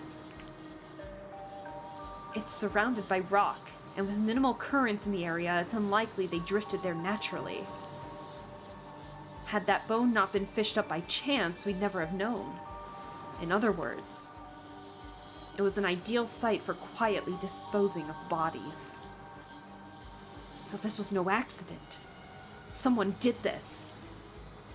I imagine quite some resentment must have piled up over the years. Indeed. But I've already cleansed the lingering resentment in the area. Leaving such resentment to fester could lead to a curse manifesting, after all. Efficient, as always. My thanks. Interesting. So, a body is being killed and then dumped in that one specific area for decades upon decades. Sacrifice, maybe? Sacrifice to something, perhaps? There is one more point of concern that all the remains have in common. Go on. Each body bore a clean, precise cut, clearly severed.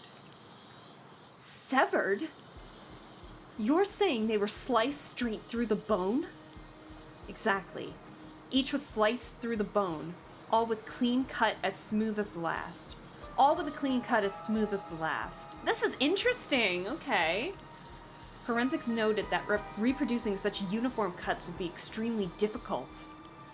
Excuse me, even with industrial equipment, such precision would have been unachievable decades ago. One possible explanation is that a master swordsman, wielding a razor-sharp katana, cleaved each of them in a single strike. Yes, well, that would certainly explain it. But warriors don't exactly run around with swords in this day and age. Which brings us to the possibility of a curse, I suppose. Correct. If the cuts were made by supernatural means, the rules change. As it turns out, there were traces of a curse at each of the severed points. It was just a matter of time until we found one. Also, for the briefest moment, I glimpsed a curse echo that looked like a warrior in armor. We're talking about curse echoes again? A curse echo in armor. Oh! Yes, judging from the crest of its armor and given our location, it appears to be a curse tied to the Heike?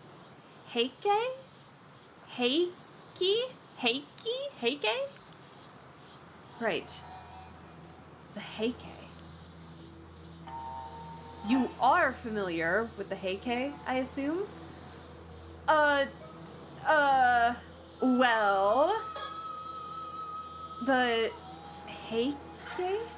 I'm not too sure. The Heike were... Heike? Is it K? The Heike, maybe, were a branch of the Taira clan, a warrior family who rose to power at the end of the Heian period. From their base of Ise province, they expanded their influence, reaching great heights under Taira no Kiyomori. But in their pride, they were defeated by the Genji in what is now known as the Genpei War. Ah, yes, yes! Of course, I knew that. The tale of the Heiki preserved just how prosperous they were before they fell. Many who lived through the downfall carried deep regrets. Their resentment is especially persistent. Many traces remain each... Fuck, I can't read today. Their resentment is especially persistent. Many traces remain even today, and they can be quite meddlesome. Indeed. You hear about it all over the place. I guess even by expert standards, it's quite the problem. Okay. Whoa, what? Abbreviated genealogy of the Heiki. Let's see. Heiki refers to the particularly prosperous lineage of Taira no Masamori, Taira no Tadamori, and Taira no Kiyomori. Okay. Known as one of the most prominent samurai families of the Heian period. Alongside the Minamoto clan, the Taira clan was originally based in the Kanto region. Whoops! Whoops! What happened? What happened? Hold on. I am so sorry about that. Whoops! My bad. I don't know what happened there. I don't know if I want to read all this today. Oh my god, there's so much! In the midst of the resulting years of warfare, Kiyomori died of illness in March 1181. Oh god.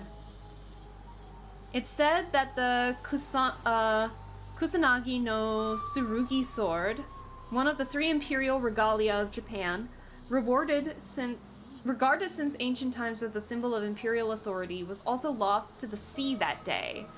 Okay. I think that's all we might just need to know for now.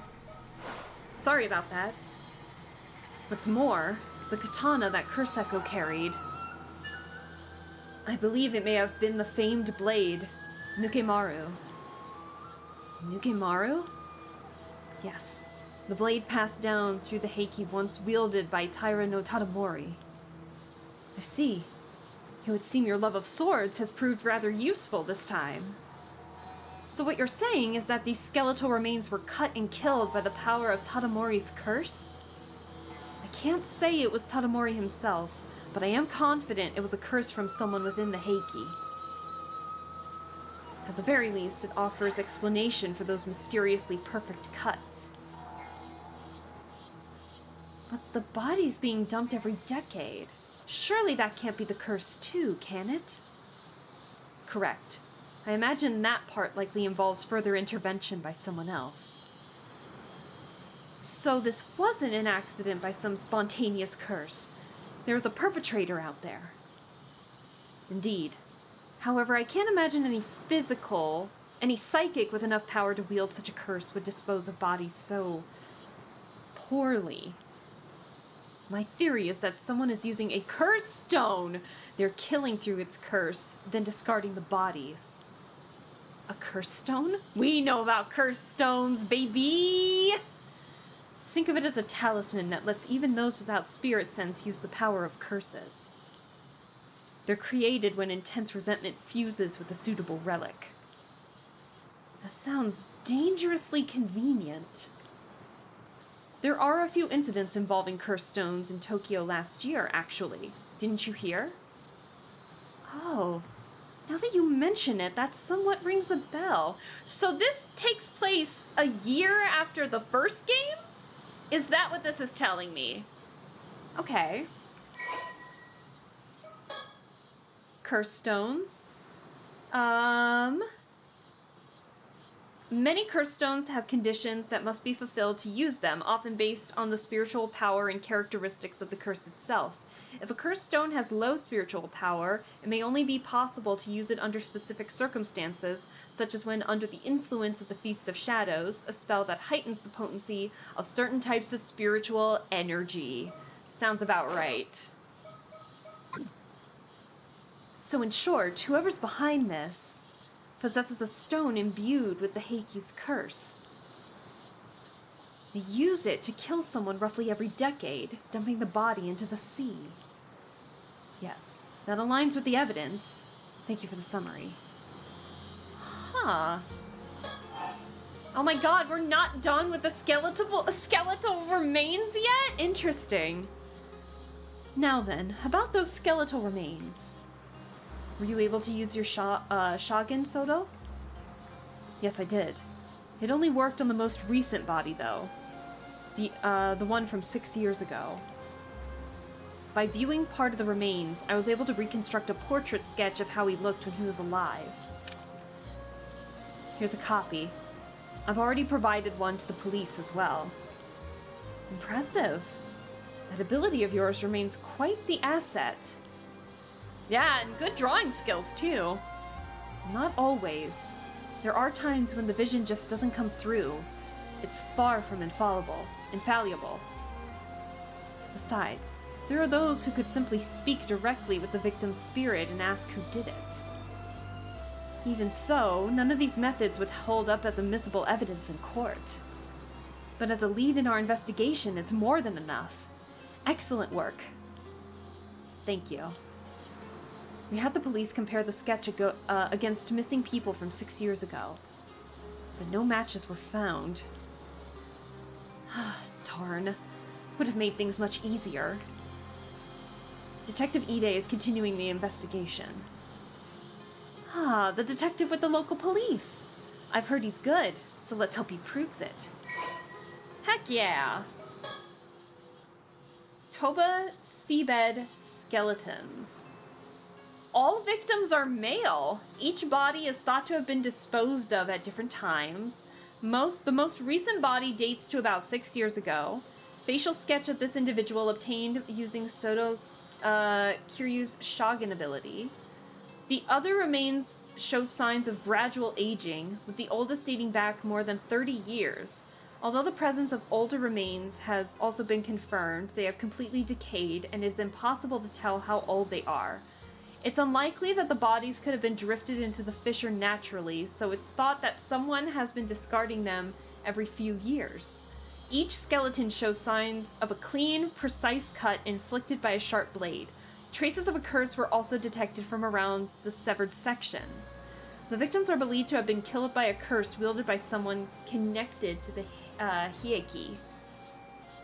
Interesting. Very interesting. What if the sketch... What if this is, Hold on. What if the sketch is of Azami's father? Could you imagine if it was? But, that was more than 6... That wasn't 6 years ago, that was 5 years, wasn't it? But still, could you imagine? Say, Soto, that sketch of yours. Oh, but they said that none of the remains were from those who disappeared during the southern storm, so it can't be his father. I thought that would be an interesting theory, so it starts connecting everybody together. Maybe we should show it to some of the locals. Good point. Someone might recognize him if they were around here 6 years ago. We can identify the victim. If we can identify the victim, it could help us trace the one who used the curse. I guess we can't just leave things be now. I guess we can't just leave things be now that we know there's a curse involved. Honestly, I'd rather not deal with it. Here you go again. You sure that's something you should be saying out loud? Obviously not. I just want to get this over with and go home, that's all. Yes, we all know how much you love your home. She just wants to be with her husband, with her hubby. Come on. State of the sea. You can see the sea from here all the way to Kamishima. Do you sense anything out there, Soto? Yes, I do. Hi, Saily Dan. The waters south of Kamishima are saturated with the powerful presence of the curse of the raging waves. I can sense it even from this distance. That's how strong it is. Is that so? Looking out to sea, I can't see a thing. I just hope this means we've made it in time.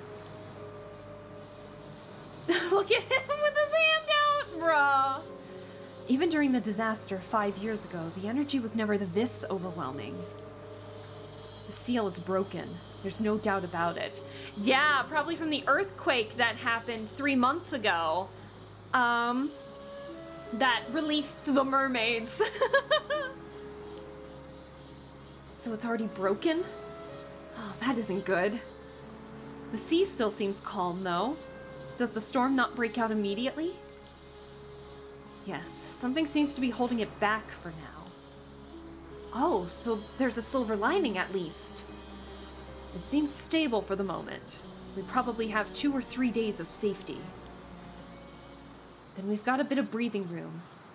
Perhaps there's still something we can do. Oh boy. Oh boy.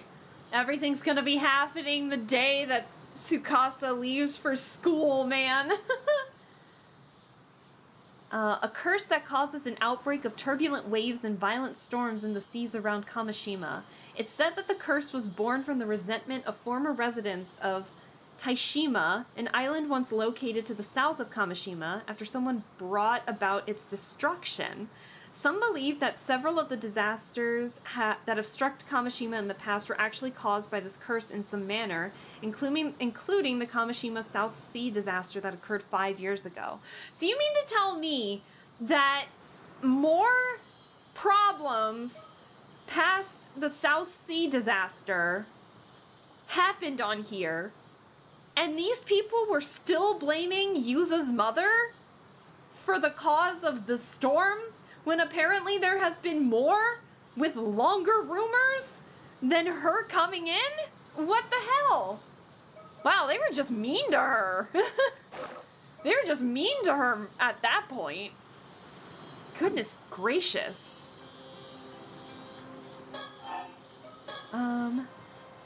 I hope we can do something about the curse of the raging waves while it's still being held back. Yes, but despite all efforts, we still haven't found a way to lift the curse. We might have quite a struggle ahead of us. That's really the heart of the problem, isn't it? And we have no idea where your ancestors' keepsake is either. I apologize on behalf of my family. What keepsake? What keepsake, sir? Huh? Ma'am, behind you. Behind me? No, don't fucking do this! Don't do this! Don't do this! Don't do this! Don't do this! Oh god! Hi! Who's that? Just someone from town passing by? Oh my god! Are you Yuza's mother? No, come back! She bolted! Soto, after her! On it. Oh god! Oh god! Hey, stop! Let me go! I didn't do nothing wrong! Uh-oh. I've apprehended the suspect. Bro, why did you bolt? Good work. Sorry for the rough handling. Mind helping us out a bit? What were you doing here? Why did you run? What? Don't get smart with me! You're the suspicious ones, sneaking around and poking into things! You think folks won't be weary with shady types like you wandering through town? Oh dear. I see. Sorry if we gave you a scare. We're with the police. Nothing shady here. Bro, you look nothing like the police. You're with the police? Seriously? You heard about the skeletal remains found nearby, yes? That's what we're looking into. You don't look like police. Say, do you live around here? You look very much like Yuza's mother. You might not be, though. I'm not sure. There's something I'd like you to take a quick look at. Do you recognize this face at all? We believe he may have been around here about 6 years ago. Huh? Nope. Don't know him. I see. Then could you point us in the direction of someone who might know about people coming and going in town? No idea. Ask whoever you want. Can I go now? I've got nothing to do with this. Don't know a thing. You look terrified. All right. Sorry for holding you up. Huh. What a peculiar woman. It was like her mind was somewhere else entirely. Well, either way, we should talk to more people in town. Agreed. Also, could you ask around and find out who that woman is? Of course. Okay, all right, interesting. Several hours later. Oh, we got a transition. Ma'am, I've learned a few things. Excellent. Let's hear it. Look at that smile. He's happy with what he saw, or what he found out. The port and town center are down that way, so this area is technically the outskirts. It's a quiet town, so a stranger loitering here would definitely attract attention. Well, that's a good point. Alright, Sticker! Ah! Who is this one? Who are you? You look adorable. Oh my god, who are you? You are 13. On the seabed. On the seabed. Hold on, we're getting some clues for a couple of them. Maverick Manny! Maverick Manny. I love him. I love Maverick Manny. Aww. These are so fun. I love these. Oh my gosh. He didn't so much as flinch at the thought of tedious door-to-door investigation. Not to mention he's good at it. Having him here is a huge help. Good to know he doesn't mind doing that kind of stuff. It's just the paperwork he doesn't like. About the sketch first. I showed the sketch of the victim to several townsfolk. However, it would seem that no one here recognized him at all. Unfortunate. I suppose chances are he wasn't from this area to begin with. Guess we'll have to place our hopes on Detective Ide then. Damn. You don't suppose we might be working with a bad sketch here? You needn't worry about that. I'm confident in the likeness. It should be a near-perfect match. You're right. I'm sure it's close. Sorry for doubting you. Dang. What about the woman? I also asked around about the woman we encountered earlier. Apparently, she isn't originally from this town. Oh? Is that so? Indeed. Apparently, she wandered into town about 5 years ago! Thank you for the color change, Val. We might not be here for that much longer, but thank you for the color change. I appreciate it. So that could be Yuza's mother, then! If she wandered into town 5 years ago, she could have swept into shore. She's been living alone in a cheap rental apartment on the outskirts of town ever since. When she first arrived, she had nothing but an old wooden box, which she was clutching as if it was very dear to her. Nothing but an old wooden box? Supposedly, she used to work as an ama diver. Around when she first moved here, she'd occasionally go diving for fish. But these days, she keeps to herself and no one ever sees her diving anymore.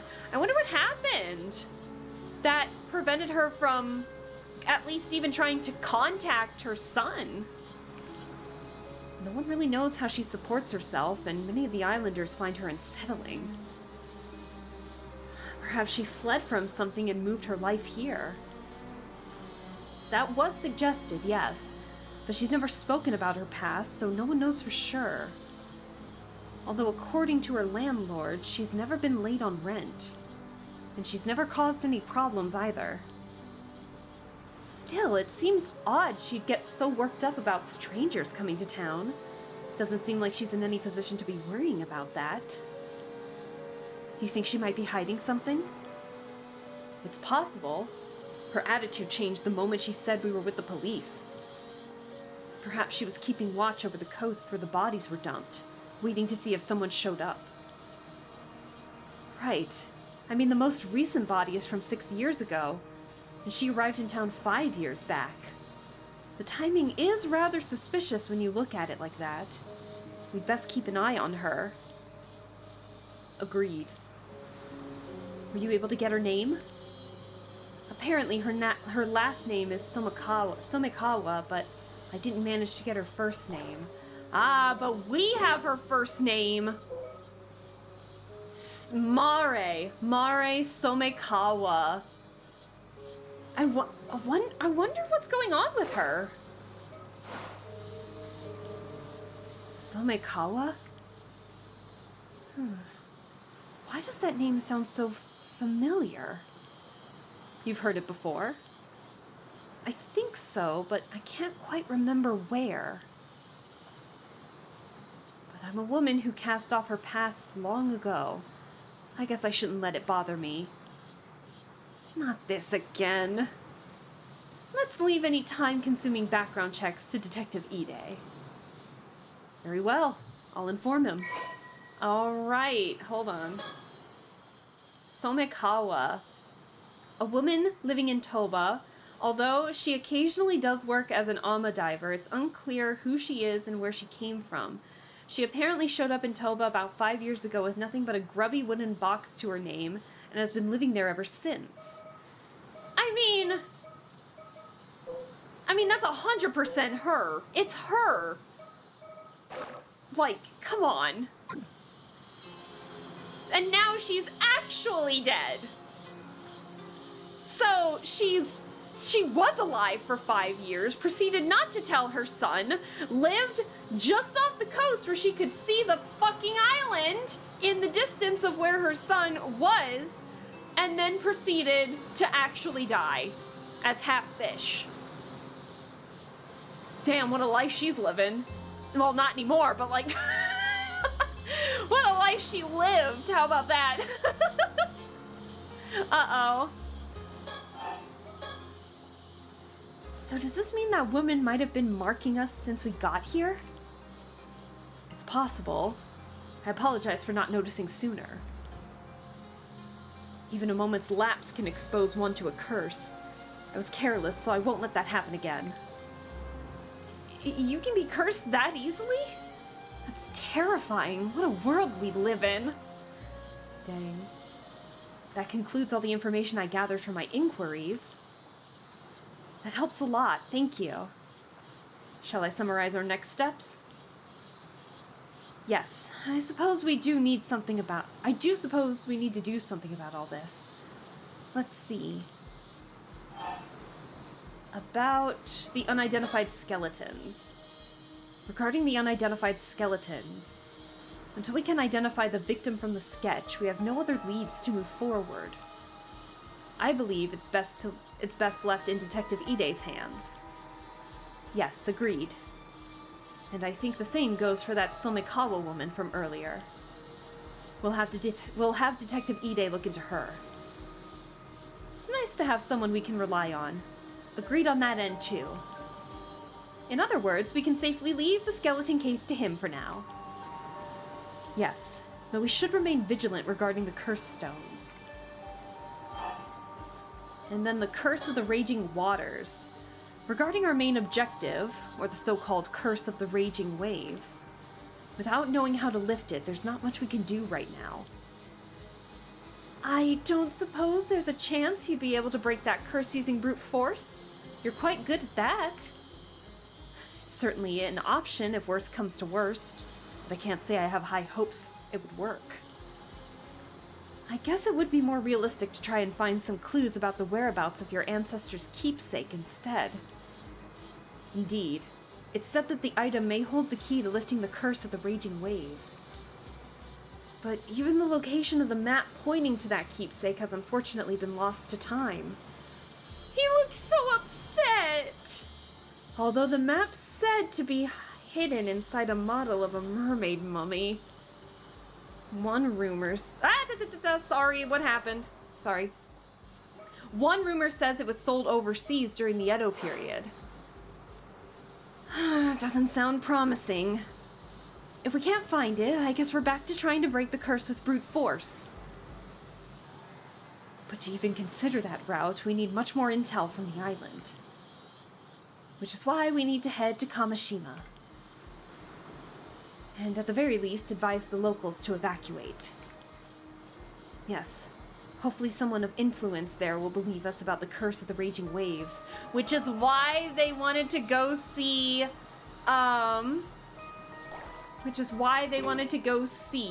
Wakamura in the first place. Because he is the most influential person on Kamishima.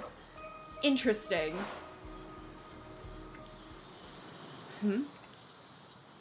Is something wrong? No, it's just one of the islanders I spoke with seems to be calling me over. Something may have happened. I'll go find out. Uh-oh. Please do.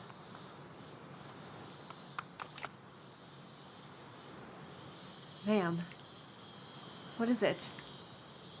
The person who called me over shared a new piece of information.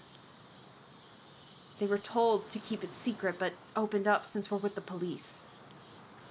Go on.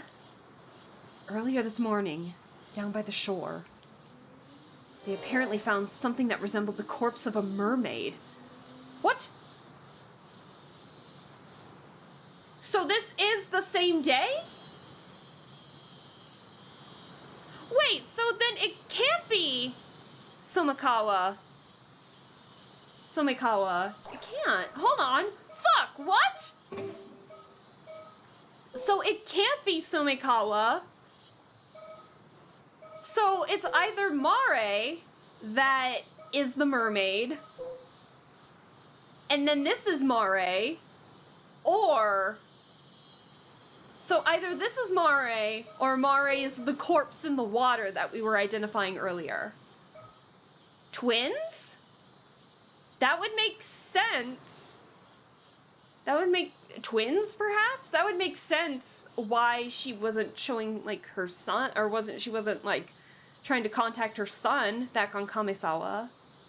God, I'm getting the names mixed up.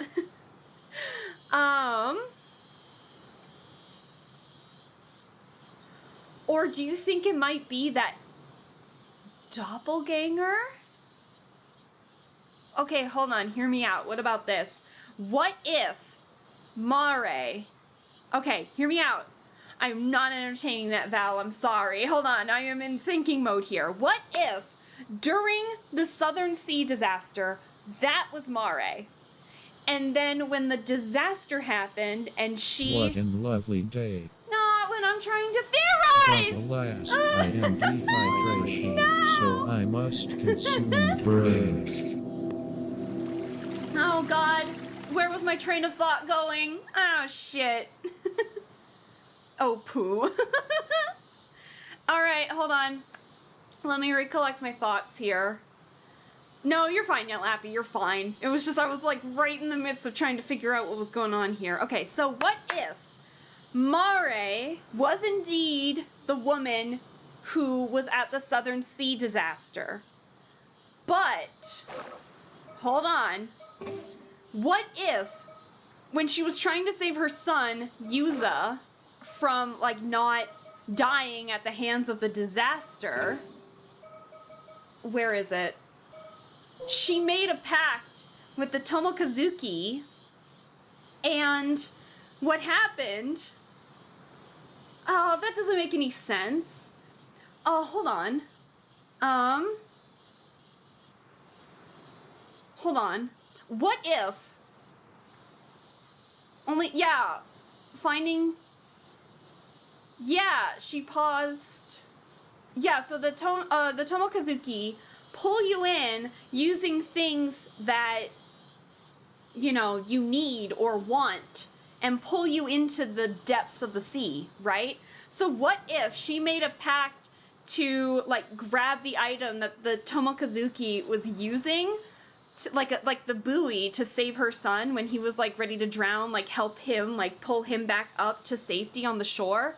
And in the process, she got cursed by the Tomokazuki, and maybe to turn into the half fish, and to turn into the half fish, the mermaid mummy, basically. And maybe, I don't even know if this is part of the Tomokazuki curse, but what if the Tomokazuki took the form of Mare, and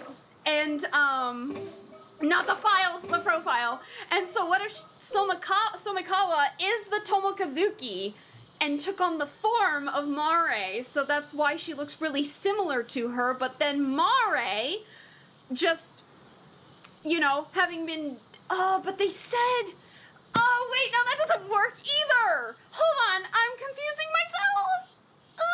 Maybe this is, okay, hold on. I think I'm overthinking this, because they did, oh, fuck. Okay, I'm not cooking. It sizzled and fizzed out. I think I might be overcooking this. Hold on. Let her cook. Okay, pause. Maybe maybe the mummy, not the mummy, maybe the mermaid mummy is Somikawa, who is Mare. Like, let's keep it simple for now. Somikawa is Mare. Mare got cursed. Because they did say that, because it's been hours, right? It's been hours since they interrogated her, and then the old man came back saying about the corpse. So it could be that she just got cursed. She has been living on this section, section of away from the island for the 5 years after the disaster. Why she didn't try to make contact with her son, I don't know. That's her thing. I don't know. But, yeah, and then something happened that cursed her to turn her into the mermaid mummy, and that's what's washed ashore. So it's just been hours later, because they did say that the mummy was fresh. Like, it could have happened yesterday or even that same day. So it probably is Mare. And I'm just overthinking it. I still think that... what was the name of it? I still think the Tomokazuki is involved in something. Maybe that's what cursed her, and so maybe she was trying to, like, get away from it, but then the curse just took hold, and after 5 years it said, alright, you're done. Time to die at the hands of becoming a fish mummy. I don't know. It's definitely Mare. Like, it's not Mare, for sure. So... What a lovely day. Oh boy. But alas, I am dehydration, so I must consume drink. So, yeah, timeline. Okay, so I know I just said a lot for, like, no reason. Also, hi, Tsunami. Hello, hello. We're almost getting ready to leave. I'm sorry, friend. Oh, no. Okay, so I think I'm overthinking it. So, the disaster happened 5 years ago. Mare, maybe she made a pact with the Tomokazuki while she was, like, drowning to save her son. And that's why her son was able to feel that force and maybe see someone help him out of the water. And somehow she lived and washes ashore away from the islands. She lives here for 5 years, and then finally the curse takes a hold of her hours later after speaking to these two, to the police detectives. So that's probably what's actually happening. And I'm just thinking that the Tomokazuki can suddenly turn into a doppelganger. I don't know. Ignore my first theory. It's still in the back of my mind, though. We don't, if they wouldn't have not mentioned the Tomokazuki without it being of some relevance. Surely. Anyway, they apparently found something that resembled the corpse of a mermaid. A mermaid? Really? Look at the faces. Look at her scrunched up face. I love it. That same person reported it to a local authority and was immediately ordered to tell no one, not even the police. You're kidding me. That local authority then contacted an unknown individual. Soon after, someone came and secretly retrieved the mermaid corpse. That couldn't be more suspicious, could it? Exactly. They were uneasy about the whole thing, which is why they confided in me. What should we do? Did they describe what the mermaid looked like? Yes, they said from the head to the shoulders it was a human, but below that entirely fish. So it was not the classic mermaid from fairy tales, it would seem. Only the head was human? Huh. They also said it was completely dried out, almost mummified. The face was unrecognizable. But they thought it resembled a local ama diver named Tamiko Suma. Tamiko Suma? What? Apparently, she went out diving alone this morning and hasn't returned. But we confirmed in the previous recollection that it's Somikawa, or Mare. That's likely what worried the witness the most. That is troubling. Damn it, just what we needed. More things to deal with. First things first, let's deal with this mermaid story. Come on. God, when the ambience suddenly disappears too? Oh God, that's unnerving. Okay. What? We're not done yet? Oh God, I gotta go. Whoops! Oh, I thought we were, we're never gonna get to this one, I think. I fear. Oh no. Or we could jump to this one if we so desire. But, alright. I do have to end it here. We are 4 hours in. I had a feeling we'd go that far. So, I'll be excited to continue this. I'll get a schedule out so we can actually play this more next week. But I'm invested in the story. Very invested. So, similar to the first game, we follow 3 different characters. So this time around, we're following Yuza Minakuchi, Sato Shiranami, Shiranami, and Yumeko Shiki. Interesting. I'm liking the vibe so far. So, I'm gonna save. There we go. We should be good. The plot thickens. Yes, it does. So, yes. Alright, so for a first stream, I enjoyed it, but I know it was a lot of reading. It'll probably continue that way for the next one too. I can't get over this opening, man, this opening theme. So nice. It's so good. Alright, I will quit the game though. Yes. Alright, fantastic. I will get some music going on real quick. Well, I appreciate you guys staying with me with this. I know it's a lot of exposition, but now that we've met a good chunk of the characters, hopefully it won't be as much reading. Hopefully there will be more of doing the actual story. Hopefully I can actually read the dialogue. I don't know why I struggled so much with the dialogue today. I think that's what caught me off guard. I think I was having trouble like trying to figure out, because it was so easy to do with Aviary Attorney, like coming up with fun little voices and such, that all of a sudden trying to do more down-to-earth characters, I feel like I have to take on a more serious tone. I can't just do like funny little voices like I did in Aviary Attorney, my last visual novel, and so it's like, what's happening? So I apologize if my dialogue was a bit stiff today. That was not the plan, but it happens. Another thing, I don't know what it is. It could just be because I know it's translated, but I don't know what it is. it just feels like the dialogue wasn't nearly as stiff as it was in the first game. Like, the first game didn't feel stiff at all with the dialogue, but I don't know what it is, but for some reason with a couple of the characters in this game, it's like the dialogue just feels a bit stiff with a few of them. I think it's Shiki that I'm struggling with the most to understand how her dialogue works. Because she always starts off with like, I see, or like some kind of little comment, and I know that happens in Japanese dialect a lot, but translated into English, it's a little bit strange, so it's always me trying to figure out if I'm supposed to be, saying those, or if I can skip that, you know what I mean? Yeah, some of the dialogue is just ever so slightly stiffer compared to the first game, but again, it has been almost like 2 years since we've played the first game, so it could just be like my memory's just not remembering it all that well.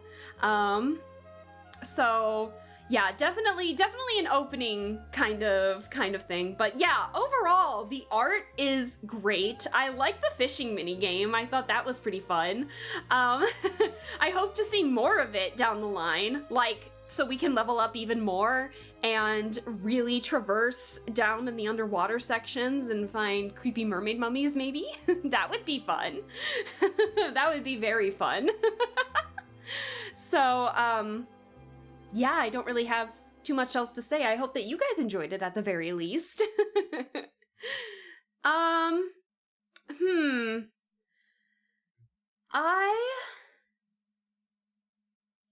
I missed the fishing. Yeah, it happened, at the very beginning. It was only one section, but I'm hopeful that they add more of it down the line. I'm sure they will, because that's a whole 3D section that was a ton of fun to do, so. Let's see. I'm gonna be honest, I don't really know if I'm in the mood to raid today. Let me see who is available.